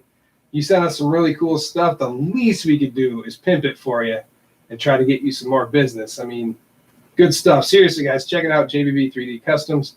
Guy made us. I mean, if you were a Patreon supporter, you could see. Oh, wait, no, we did it on our Facebook page. We did a live video of the unboxing. Yeah. So you can see on there anyway. But if you're a Patreon supporter, you could have watched it live.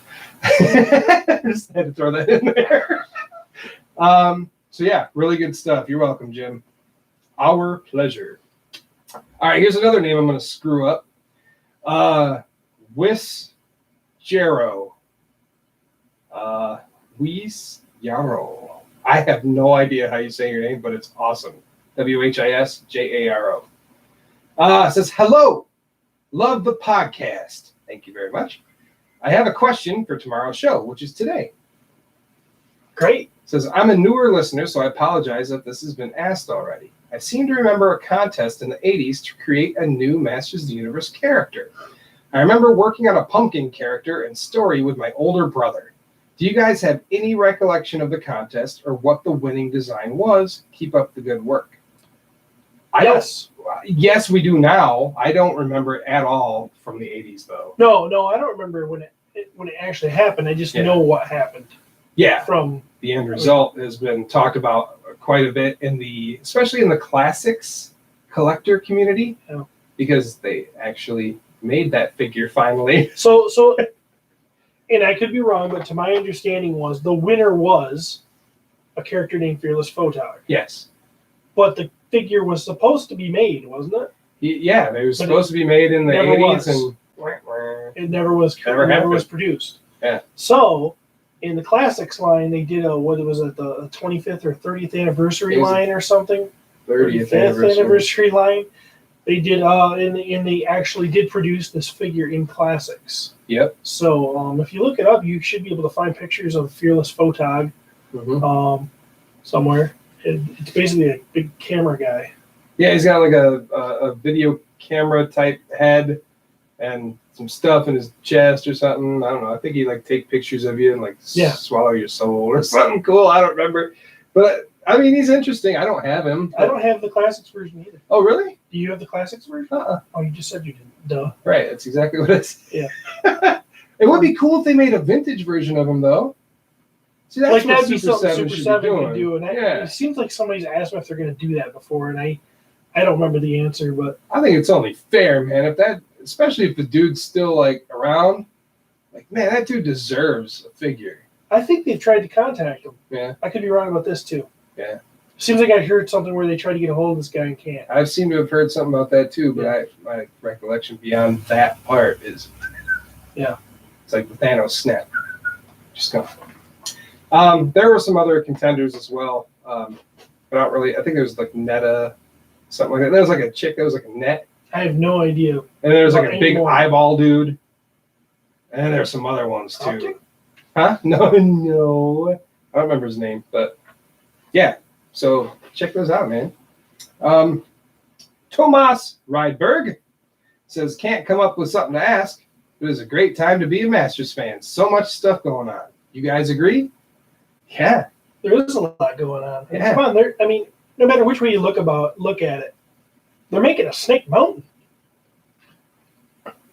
They're making everything. Yeah. Not only are they making the biggest Masters playset they've ever made, ever, for $600, but they're also making like reaction figures and muscle figures and 5.5 figures and cartoon figures and Filmation figures, and the classics are still coming, and movie figures from the 1987 movie. yeah. There's so much going on, and we just got cast He-Man, so that it looks like this movie might happen. I'm still not saying it's gonna happen. No. But I tell you what, this is the closest I've ever seen it come. I think we've never had anybody announced to play He-Man. Right. And then with that John Cena thing, man, that just seems kind of.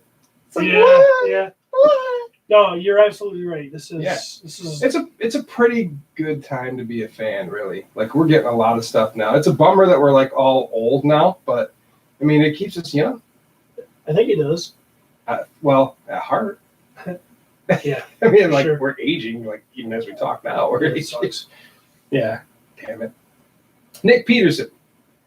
Were there Masters of the Universe vehicles and accessories made exclusively in European markets that were not here in this country? If so, are they hard to find collect? I can't give you a definitive answer, but I don't think so. Was that Scuba Tech thing? Was that in the States too? I can't answer this question. No, we're the worst people to answer this question.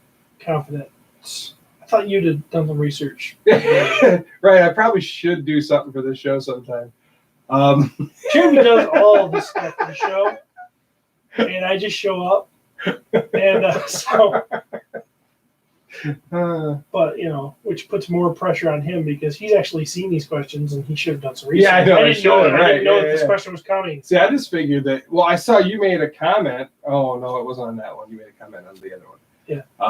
Yeah. You're like, yeah, shut up. Well, I gotta go across Twitter and Instagram, and there are 2 Facebook things, and I collect it all out. Oh man, I forget stuff sometimes.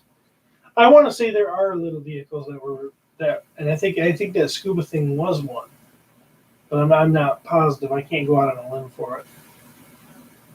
What are you doing? Research? Yeah, I'm totally. You're doing research. Totally searching it. I gotta know. I'm going right to He-Man.org because they have everything there. Oh no, USA and international. Although it was late in the line, 87. Oh, I want that. Scuba gear thing? Yeah, it's cool. Wave 6, 87. All right.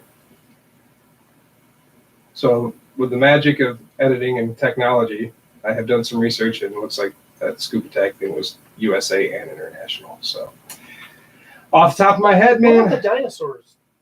I got the dinosaurs. They were a U.S. release? Yeah. Okay. Mhm. I don't have those. Oh, I'm sorry. Not mine. You want to give them up? When I die. You can have all my stuff when I'm dead. I give it all to you. Thanks. You're welcome. You're like, I'm going to kill you. Richard Haynes. I hope that's how he says his last name. It's like got a Y in there. Could be Highness. I think it's Haynes. I think it is too. Yeah. I just like to be fancy. Let's go with that. All right. Hi, guys. Thanks for sharing my Orko memory in the last podcast. I have another involving my other most favorite character, Battle Cat. As a child, he's all I ever wanted. I must have seen him in the Filmation show. For some reason, I wasn't old enough to explain that to my parents. So they had no context, only that I really wanted Battle Cat. They would ask in sweet shops and all sorts of places until eventually we got to Toys R Us. Now, almost 35 years later, I'm eagerly awaiting the exclusive Battle Cat statue by Pop Culture Shock, which I was lucky enough to pre-order. Have you seen it? Have you seen it? Yeah. I don't know. If I have, I don't remember which one it is. I swear I see everything, but... No, I think you'd know it if you saw it. Oh, then maybe I haven't. I'm sure you've seen it. Yeah? That's what I'm saying. Oh, then I've seen it, and it's amazing. It is pretty cool. I'd love to hear your thoughts. The only downside is that despite it being shipped later this year, I have to wait until November next year because it's for my 40th and, well, expensive. And then he actually sent the link. So this is very convenient for me sitting right here. I can actually, holy crap.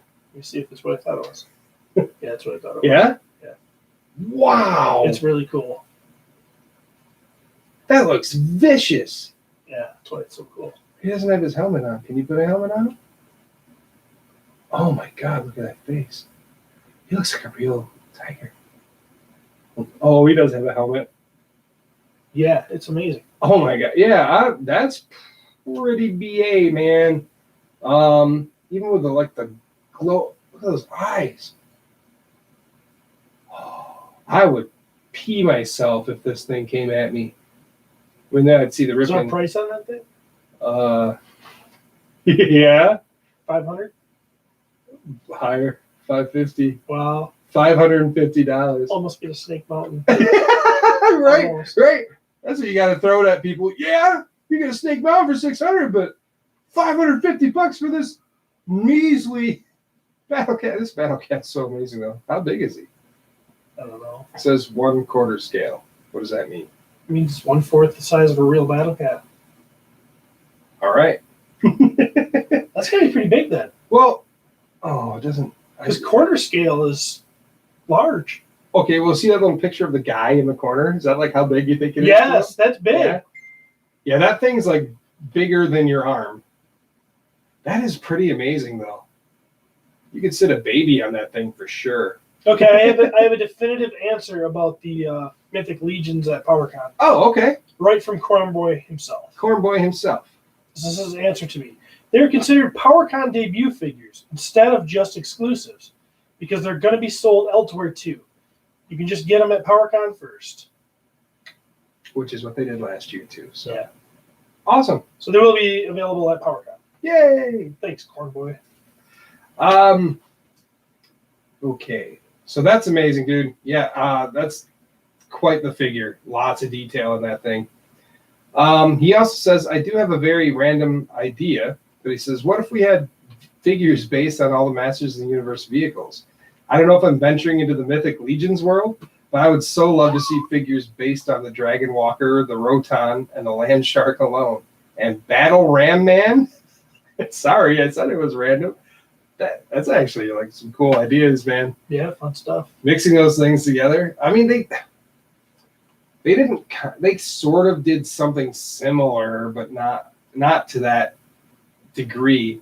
Like with the Fighting Foemen that they released in Classics. Yeah. Where they had the dude who like drives the Roton or something. And these weren't they based on models? Yeah, the model figures? kits. They're based on the box art on the model kits. Yeah. But I mean, like they had weapons that were reminiscent of the actual like vehicles. Though I don't know any of their names. One had like a staff with a Roton looking thing on it. All I remember is there was Dogator and Shield Maiden Sherilyn. Yeah, that one. And she was. And then I don't remember. Was the she a other one. Talon fighter? She was Attack Track. Attack Track. Her Then shield had like Attack Track treads on it. yes. And then one of them was. All based on people who worked for Four Horsemen Design. I did not know that. Yeah. Really? Yeah. Good for them. I like that. Yeah, it's like Shield Maiden Sherilyn. That's Yeah. based on Sherilyn, who does paints all their like Yeah. all of them paints their prototypes. Yeah. Yeah. Wow. It's neat. It is. I'm not lying. That kind of caught me off guard. Battle Ram Man. How cool would that be, though? Dude, I mean, I don't know if that's really Mythic Legions world, because, I mean, they don't really mix like vehicle stuff, right? But, God. Well, at this Walker. point, Mythic Legions is just getting to horses, so. Yeah, right. But I mean, I could see what he's like. Think about like a Dragon Walker dude, like with a Dragon Walker head, and like you could do some really cool stuff with that. There's lots of creative things that can be done there. Land Shark, like they dropped the ball. Where was the shark guy? Yeah, there isn't a shark guy. There's not a shark guy. I mean, yeah, Merman, but that's not a shark guy. I don't know. All right, All right. Matthew Carlson. I've been thinking about secret identities and the recent trend of not having them. Yeah, I don't like it. The new She-Ra cartoon completely ditched the I idea, don't like that. and the recent He-Man comics from DC did away with it as Don't well. like that either. This has also been happening in the Marvel and DC I don't like that movies. Aunt May knows who Spider-Man is. No, right? Yeah, I agree. Yeah, I don't like that he has a buddy that knows who he is. So, I mean, the next It's question. everywhere. It's in Marvel. It's not just. It's everywhere. There's no secret identities. I'm hating it. Well, I guess that goes. What are your thoughts on this trend? He says, I personally prefer secret identities as that adds an extra layer to the characters and stories. Me too. I don't disagree with that. Part of me goes, is there really a reason for it? Like, if it was just coming out and they didn't have them before, like, I guess there's really not a reason. But I like the secret identity stuff. It adds another depth, another layer to the story. Yeah. You know, it also adds danger and stuff like that. Like, they can't find out, because if they do, then they would hurt people. I mean, people know who Spider-Man is, for example. If somebody finds out who he is, well, actually, the Vulture knows who he is in the MCU. But what if he gets mad again? Oh, I'm killing Aunt May. Everybody knows who Spider-Man is. No, not everybody, but a lot of people do. I don't like that. I think there are certain characters that it's cool that they don't have a secret identity, like Tony Stark, like Captain America. Yeah. Everybody knows that Captain America is Steve Rogers. But then there are some characters that, in my opinion, that's integral to their character. She-Ra is one. Prince Adam is one. Spider-Man is one. There's just, it's just, yeah. Yeah. I think taking it away removes some nice depth to the story. To me, it almost feels like it makes it like lazy. Like, well, what's the point? We'll just write a story, and this is, well, everybody knows who She-Ra is in the new cartoon. Everybody. But she's not even the first She-Ra. Yeah. Spoiler alert. A little late for that. Let's shoot it to Steve. Yeah, we're not really fans of that stuff. Nope. Larry Eleftherios Drakas. Just sitting here in my den listening to episode 17 of POTU and working on this custom standard body Orko that you guys inspired me to make. Thanks for making an awesome podcast. Love you guys. Here's a sneak peek of Orko, and he sent us a picture at the time, and it is complete now, and it's so cool. Dylan Wright, when it comes to the toys, classics, 2000X, etc., is there anything you would have changed about them? One small detail, multiple. Off the top of my head, I would have given 2000X figures more articulation. Oh, absolutely. Mm-hmm. These guys are too stuck in a static pose. It's not even the same pose. They're like in action battle pose, and I don't like that. If I could do it differently, I would give them classics interchangeable hands. Ooh. And wrist articulation. Yes. Like, not just swivel, like curl. Yeah. Genius. Yeah. Vintage I wouldn't change. No, vintage is vintage. Wow, that's pretty good. We're quick. I thought about that one. Did you? Okay. I did too, but I mean, just like me daydreaming. Yeah. Like, well, I'm at work. What would I change? What would I do differently? So we can make it You're checking out a sewer line. You're like, yeah. You know what I change in my classics? 17 people that have feces in their basement. I don't know anybody who ever had that. It's uploading in their basement. I wonder what we should do for classics. It's so crazy. We're both collecting at the same time. We didn't know. You're dreamy. Okay. When did you start collecting as an adult? Asks Ken Hill. When did I start collecting as an adult? I would say I started collecting as an adult. Definitely in 2012 is when I stumbled upon the Masters of the Universe Classics line, and it made it the chain reaction to turn me into what I've become.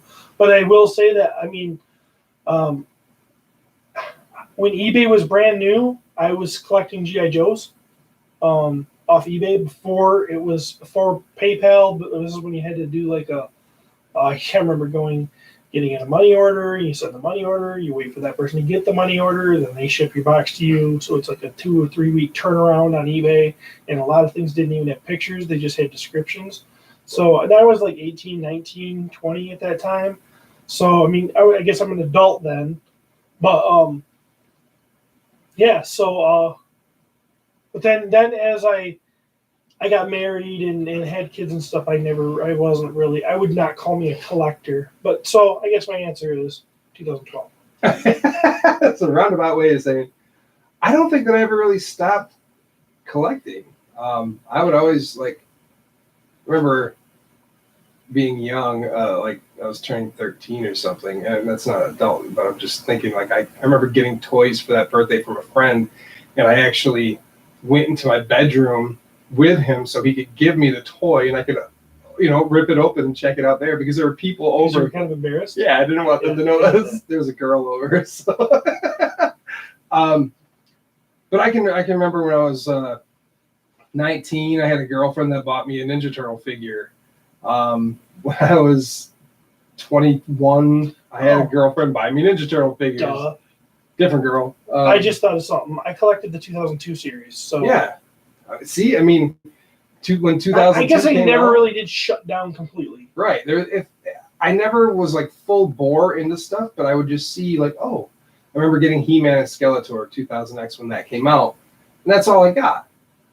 But then I started that guy's cheap, and I met some friends. It was my buddy Levi at the time, and he had a whole bunch of toys, and I'm like, oh, somebody else collects toys. All of a sudden, he had toys all over. He put them all up on his walls. He had all the 2000X stuff, and I was like, I want to do that. And I had a girlfriend at that time that was like, you should put up a shelf with your stuff.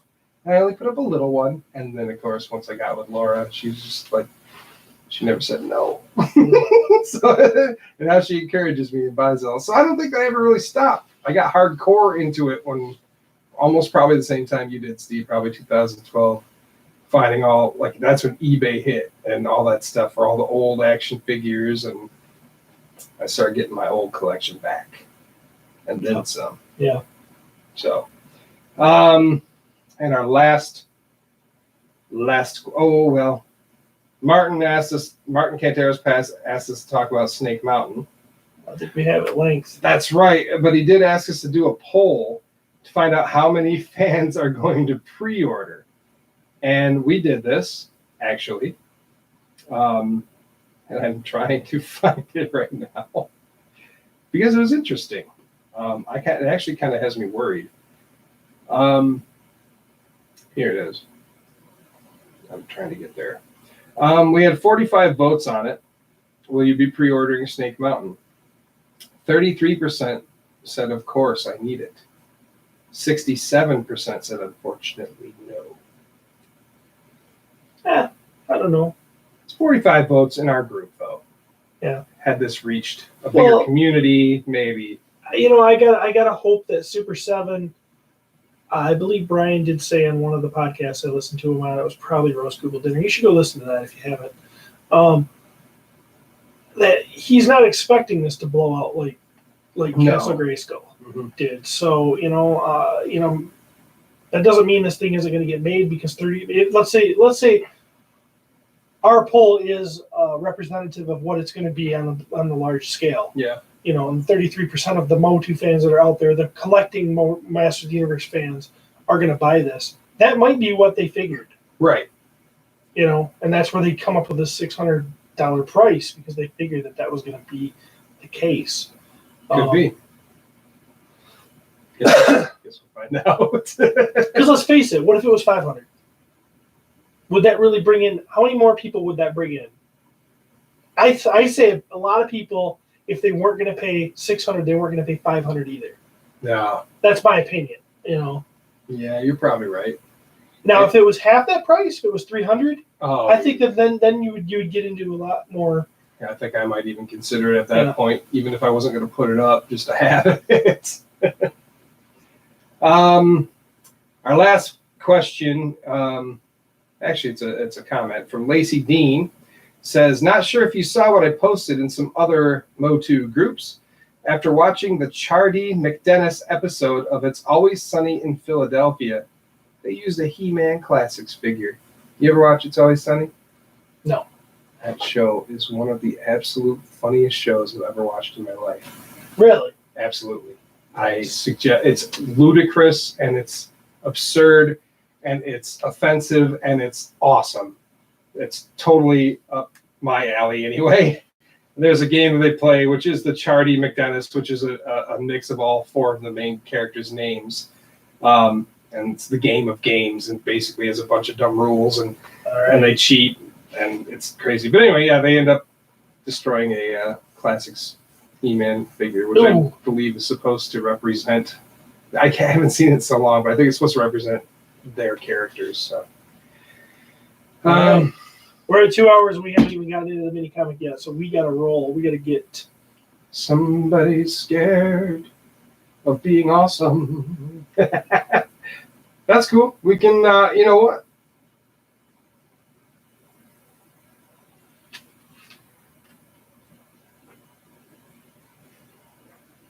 Oh, right there? Is it good? We're going to skip over the toy review and we're going to get into this mini comic because it's going to be awesome. Oh, sounded like a toot, but it was not. It was my book. I can't do it again. It was just my shoe. All right. All right. Page 657. Woo! Of the He-Man and the Masters of the Universe mini comic collection done by Dark Horse. Masters of the Universe Escape from the Slime Pit. This is going to be great. This is an iconic issue. Yeah, I mean, especially with all the releases recently of like a Slime Pit E-Man. Isn't it funny how that just lines up? Yeah. So we're gonna get through this. I think this is gonna be a fun one. The cover's got Grizzlor lifting He-Man up, who's tied up, and he's mad. Yeah, both of them. Well, actually, Grizzlor looks happy. He-Man's kind of mad. Like, let me go. Hordak's in the background with his arms behind his back, kind of like, yeah. Just like, yeah, you're doing the right thing. And we have Modulok, the squatty, short, rounded. Like, I like this Modulok a lot. And he looks like he might be pinching He-Man's tush. It kind of looks that way. And there is a Castle Grayskull in the background. There is. Yep. We address that every time. I have to. I can't help it. That's your thing. It's always there, though, except for a couple. Oh, man. Already, I like this art. Yeah, there's a couple things I've seen that I dig. Especially Mantenna. Wow, okay. Stan Sakai, isn't he the Usagi Yojimbo guy? Am I completely wrong? I think I might be wrong, but if I'm right, let me know. Our penciler is Jim Mitchell, and our inker is Bruce Timm. So I'm liking Bruce Timm when he does stuff. It just makes me happy. So anyway, yes, here we are. Escape from the slime pit. This is evil horde territory. It is a gruesome place filled with terrifying creatures. It is the dark domain of Hordak. At the very bottom of this shadowy land lies a ghastly secret. A thing so terrible it could only have been hatched from evil. This is the accursed thing called the slime pit. Careful! Careful, you fools! Lower my beauty gently. Now, release the cables. All right, listen, I'm sorry, man. I love your vampire voice. I love your Hordak voice, so I'm big into this. Slime Pit is one of my absolute favorite things, and I love the look of this thing right now already. The bubbling slime already in it, and they got the ropes around the skull, putting it on top, and just look at the dark domain of Hordak. All these creatures and bats and lizards and I love it. Okay. Oh yeah, what voice is it? This is Magda. It's in your place, your grimness. Fetch me my Dispatch me a victim for my new toy. I want to see the slime turn a living being into my slave. Ruthless one, I know just where we may find prey for the pit. Where? The village of the rock people. Go quickly and bring me back rock people. I will sap their will and turn them into slime monsters. From solid rock to piles of slime. Bring me back rock people. That just sounds so lame. All right. Yeah, so basically, there's really not much to discuss there. I mean, Modulok, I'm doing the same voice for both heads, by the way. Go run it off with Grizzlor because Hordak, with his arms behind his back, really wants some rock people. Meanwhile, in the peaceful village of the rock people, Rockon and Stondar, the elder, speak with their good friend, He-Man. He-Man, my friend, look around us. What do you see? Oh, wait, that wasn't He-Man. It's still Stondar saying, oh, what do you see? Yeah. I see forests and rivers, blue skies, and peaceful smiles of your people, Stondar. The goodness that runs in all of us, He-Man. We rock people cherish all that you see, all of nature's great gifts. But Stondar, evil is lurking in the hills nearby. Do we have to fight? Do we not have to fight to keep these gifts of nature? We can protect ourselves against evil, He-Man. But we don't like to fight if we don't have to. Above all, we cherish life. You are wise, Stondar, friend of Eternia. He-Man and the rock people are unaware they are being watched. So basically, they don't have a fire, but they're all just kind of sitting around. Yeah, eating crisscross applesauce sitting there. Crisscross applesauce. And there's a whole village of rock people. So there's a whole bunch of them. It's kind of cool. With a thundering crash, the evil horde bursts forth from the concealing bushes. He-Man is caught off guard and knocked aside. Oh, no! I think that was the chick. Oh, All right. I think that's Rockon. Is it? Yeah, He-Man! The attack is so swift, He-Man has no time to defend his friends. Stondar, why did your people not fight back? It is not in our custom to fight. I fear for what will become of them in the hands of the evil horde. I must go to save my friend Rockon and your people. And so, yep, obviously ambushed. Mantena, Grizzlor, and Modulok steal some rock people and bail. He-Man's going after them. He-Man follows the footprints of the evil horde, which lead him to his friends and to the horrible place called the Slime Pit. What is this place? Welcome to my slime pit, He-Man. Here! Leave this place, He-Man! Not without you, Rockon, and the others. Release them, Hordak. Never, He-Man. They will be my slaves. If you must perform your foul deed, Hordak, then spare my friends and take me. You? He-Man? This is even better than I had hoped. Now, well, get to see how my slime really works. He-Man willingly enters the slime pit. Okay, Hordak, now that you have me, you can let the rock people go. Did you really think I was going to play fair? He-Man struggles, but it's too late. For the slime! Ooze. Here it is. He-Man's just getting covered in slime. And you are doing a fine job, my friend. I'm dying over here. A green sludge covers He-Man's muscular shoulders, coating his mighty biceps. It oozes down his legs in rivulets of foul, sticky slime. Slowly but surely, He-Man is covered in slime. Oh, go. It saps his will, turning him into Hordak's monstrous slave. I've done it. The slime has turned He-Man into a slime monster. What are we going to do with him?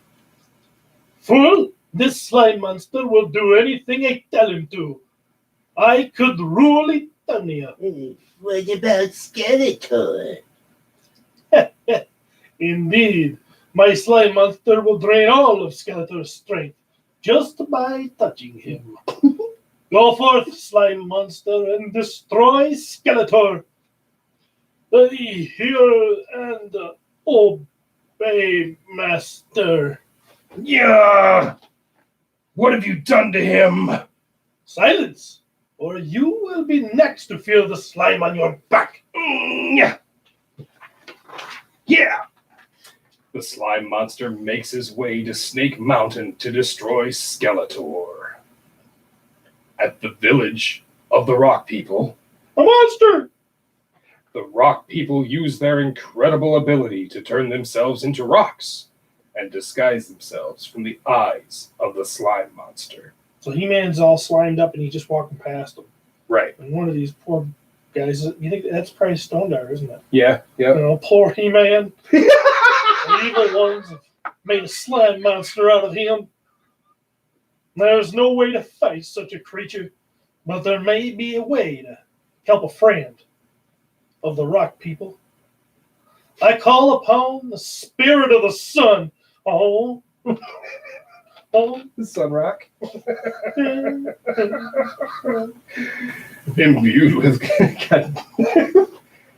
Imbued with cosmic forces, the Sun Rock glows until spheres of brilliant light stream out.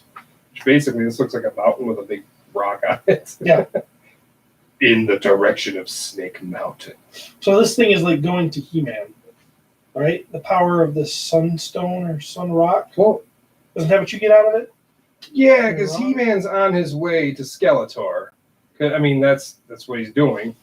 So yeah, it's going to find He-Man. Interesting. Meanwhile, at Snake Mountain, Skeletor has his terror claws full. My spells are useless against this brute. Stay back! Don't touch me! Can't control my anger. Hordak says, destroy. I destroy.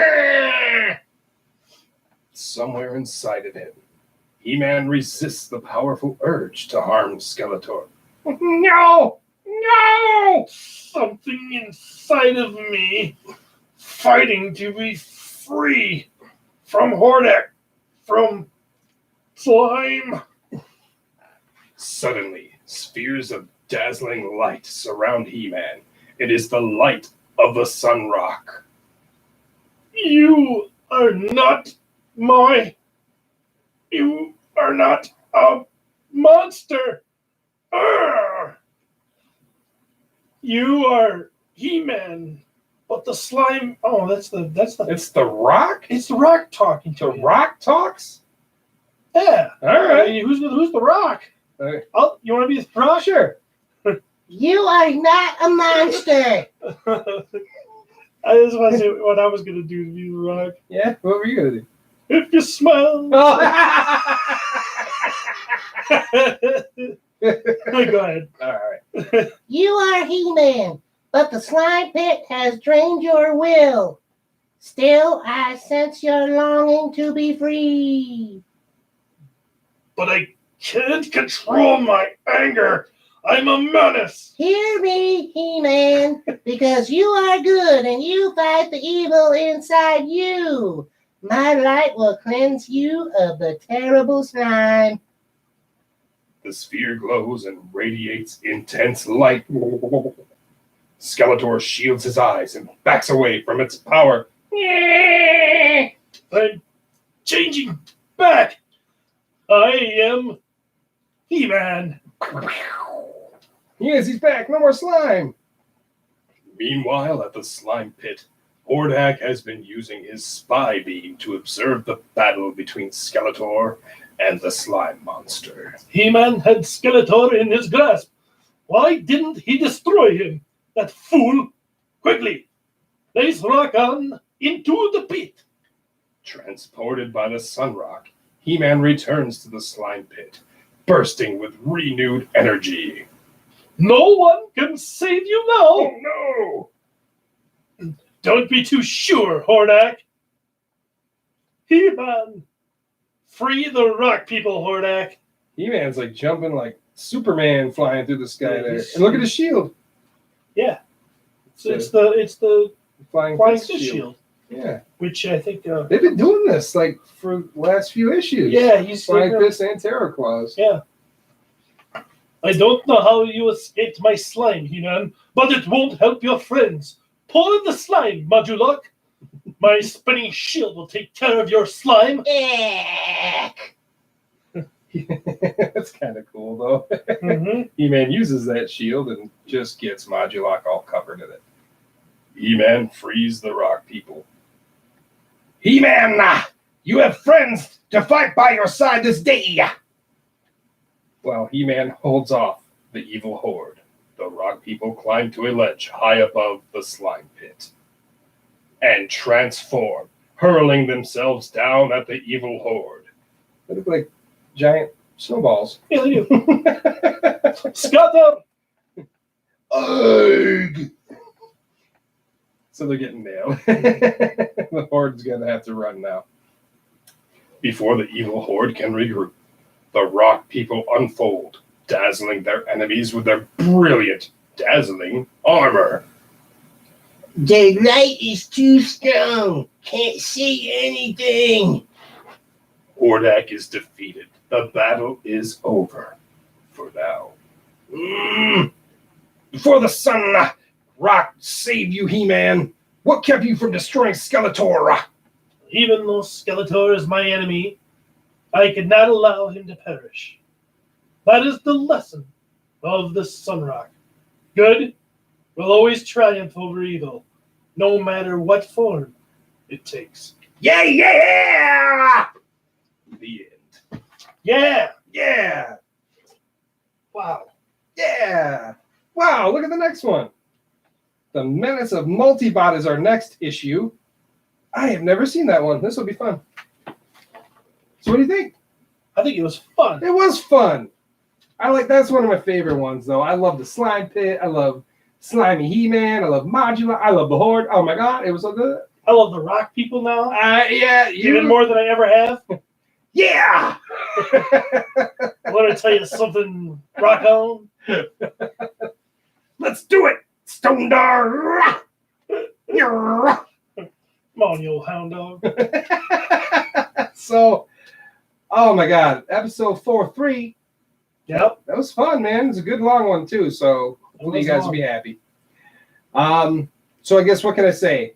Find us on social media, Facebook at the Podcasters OTU, or our group, the Podcasters the Universe. Instagram at the Pot Universe.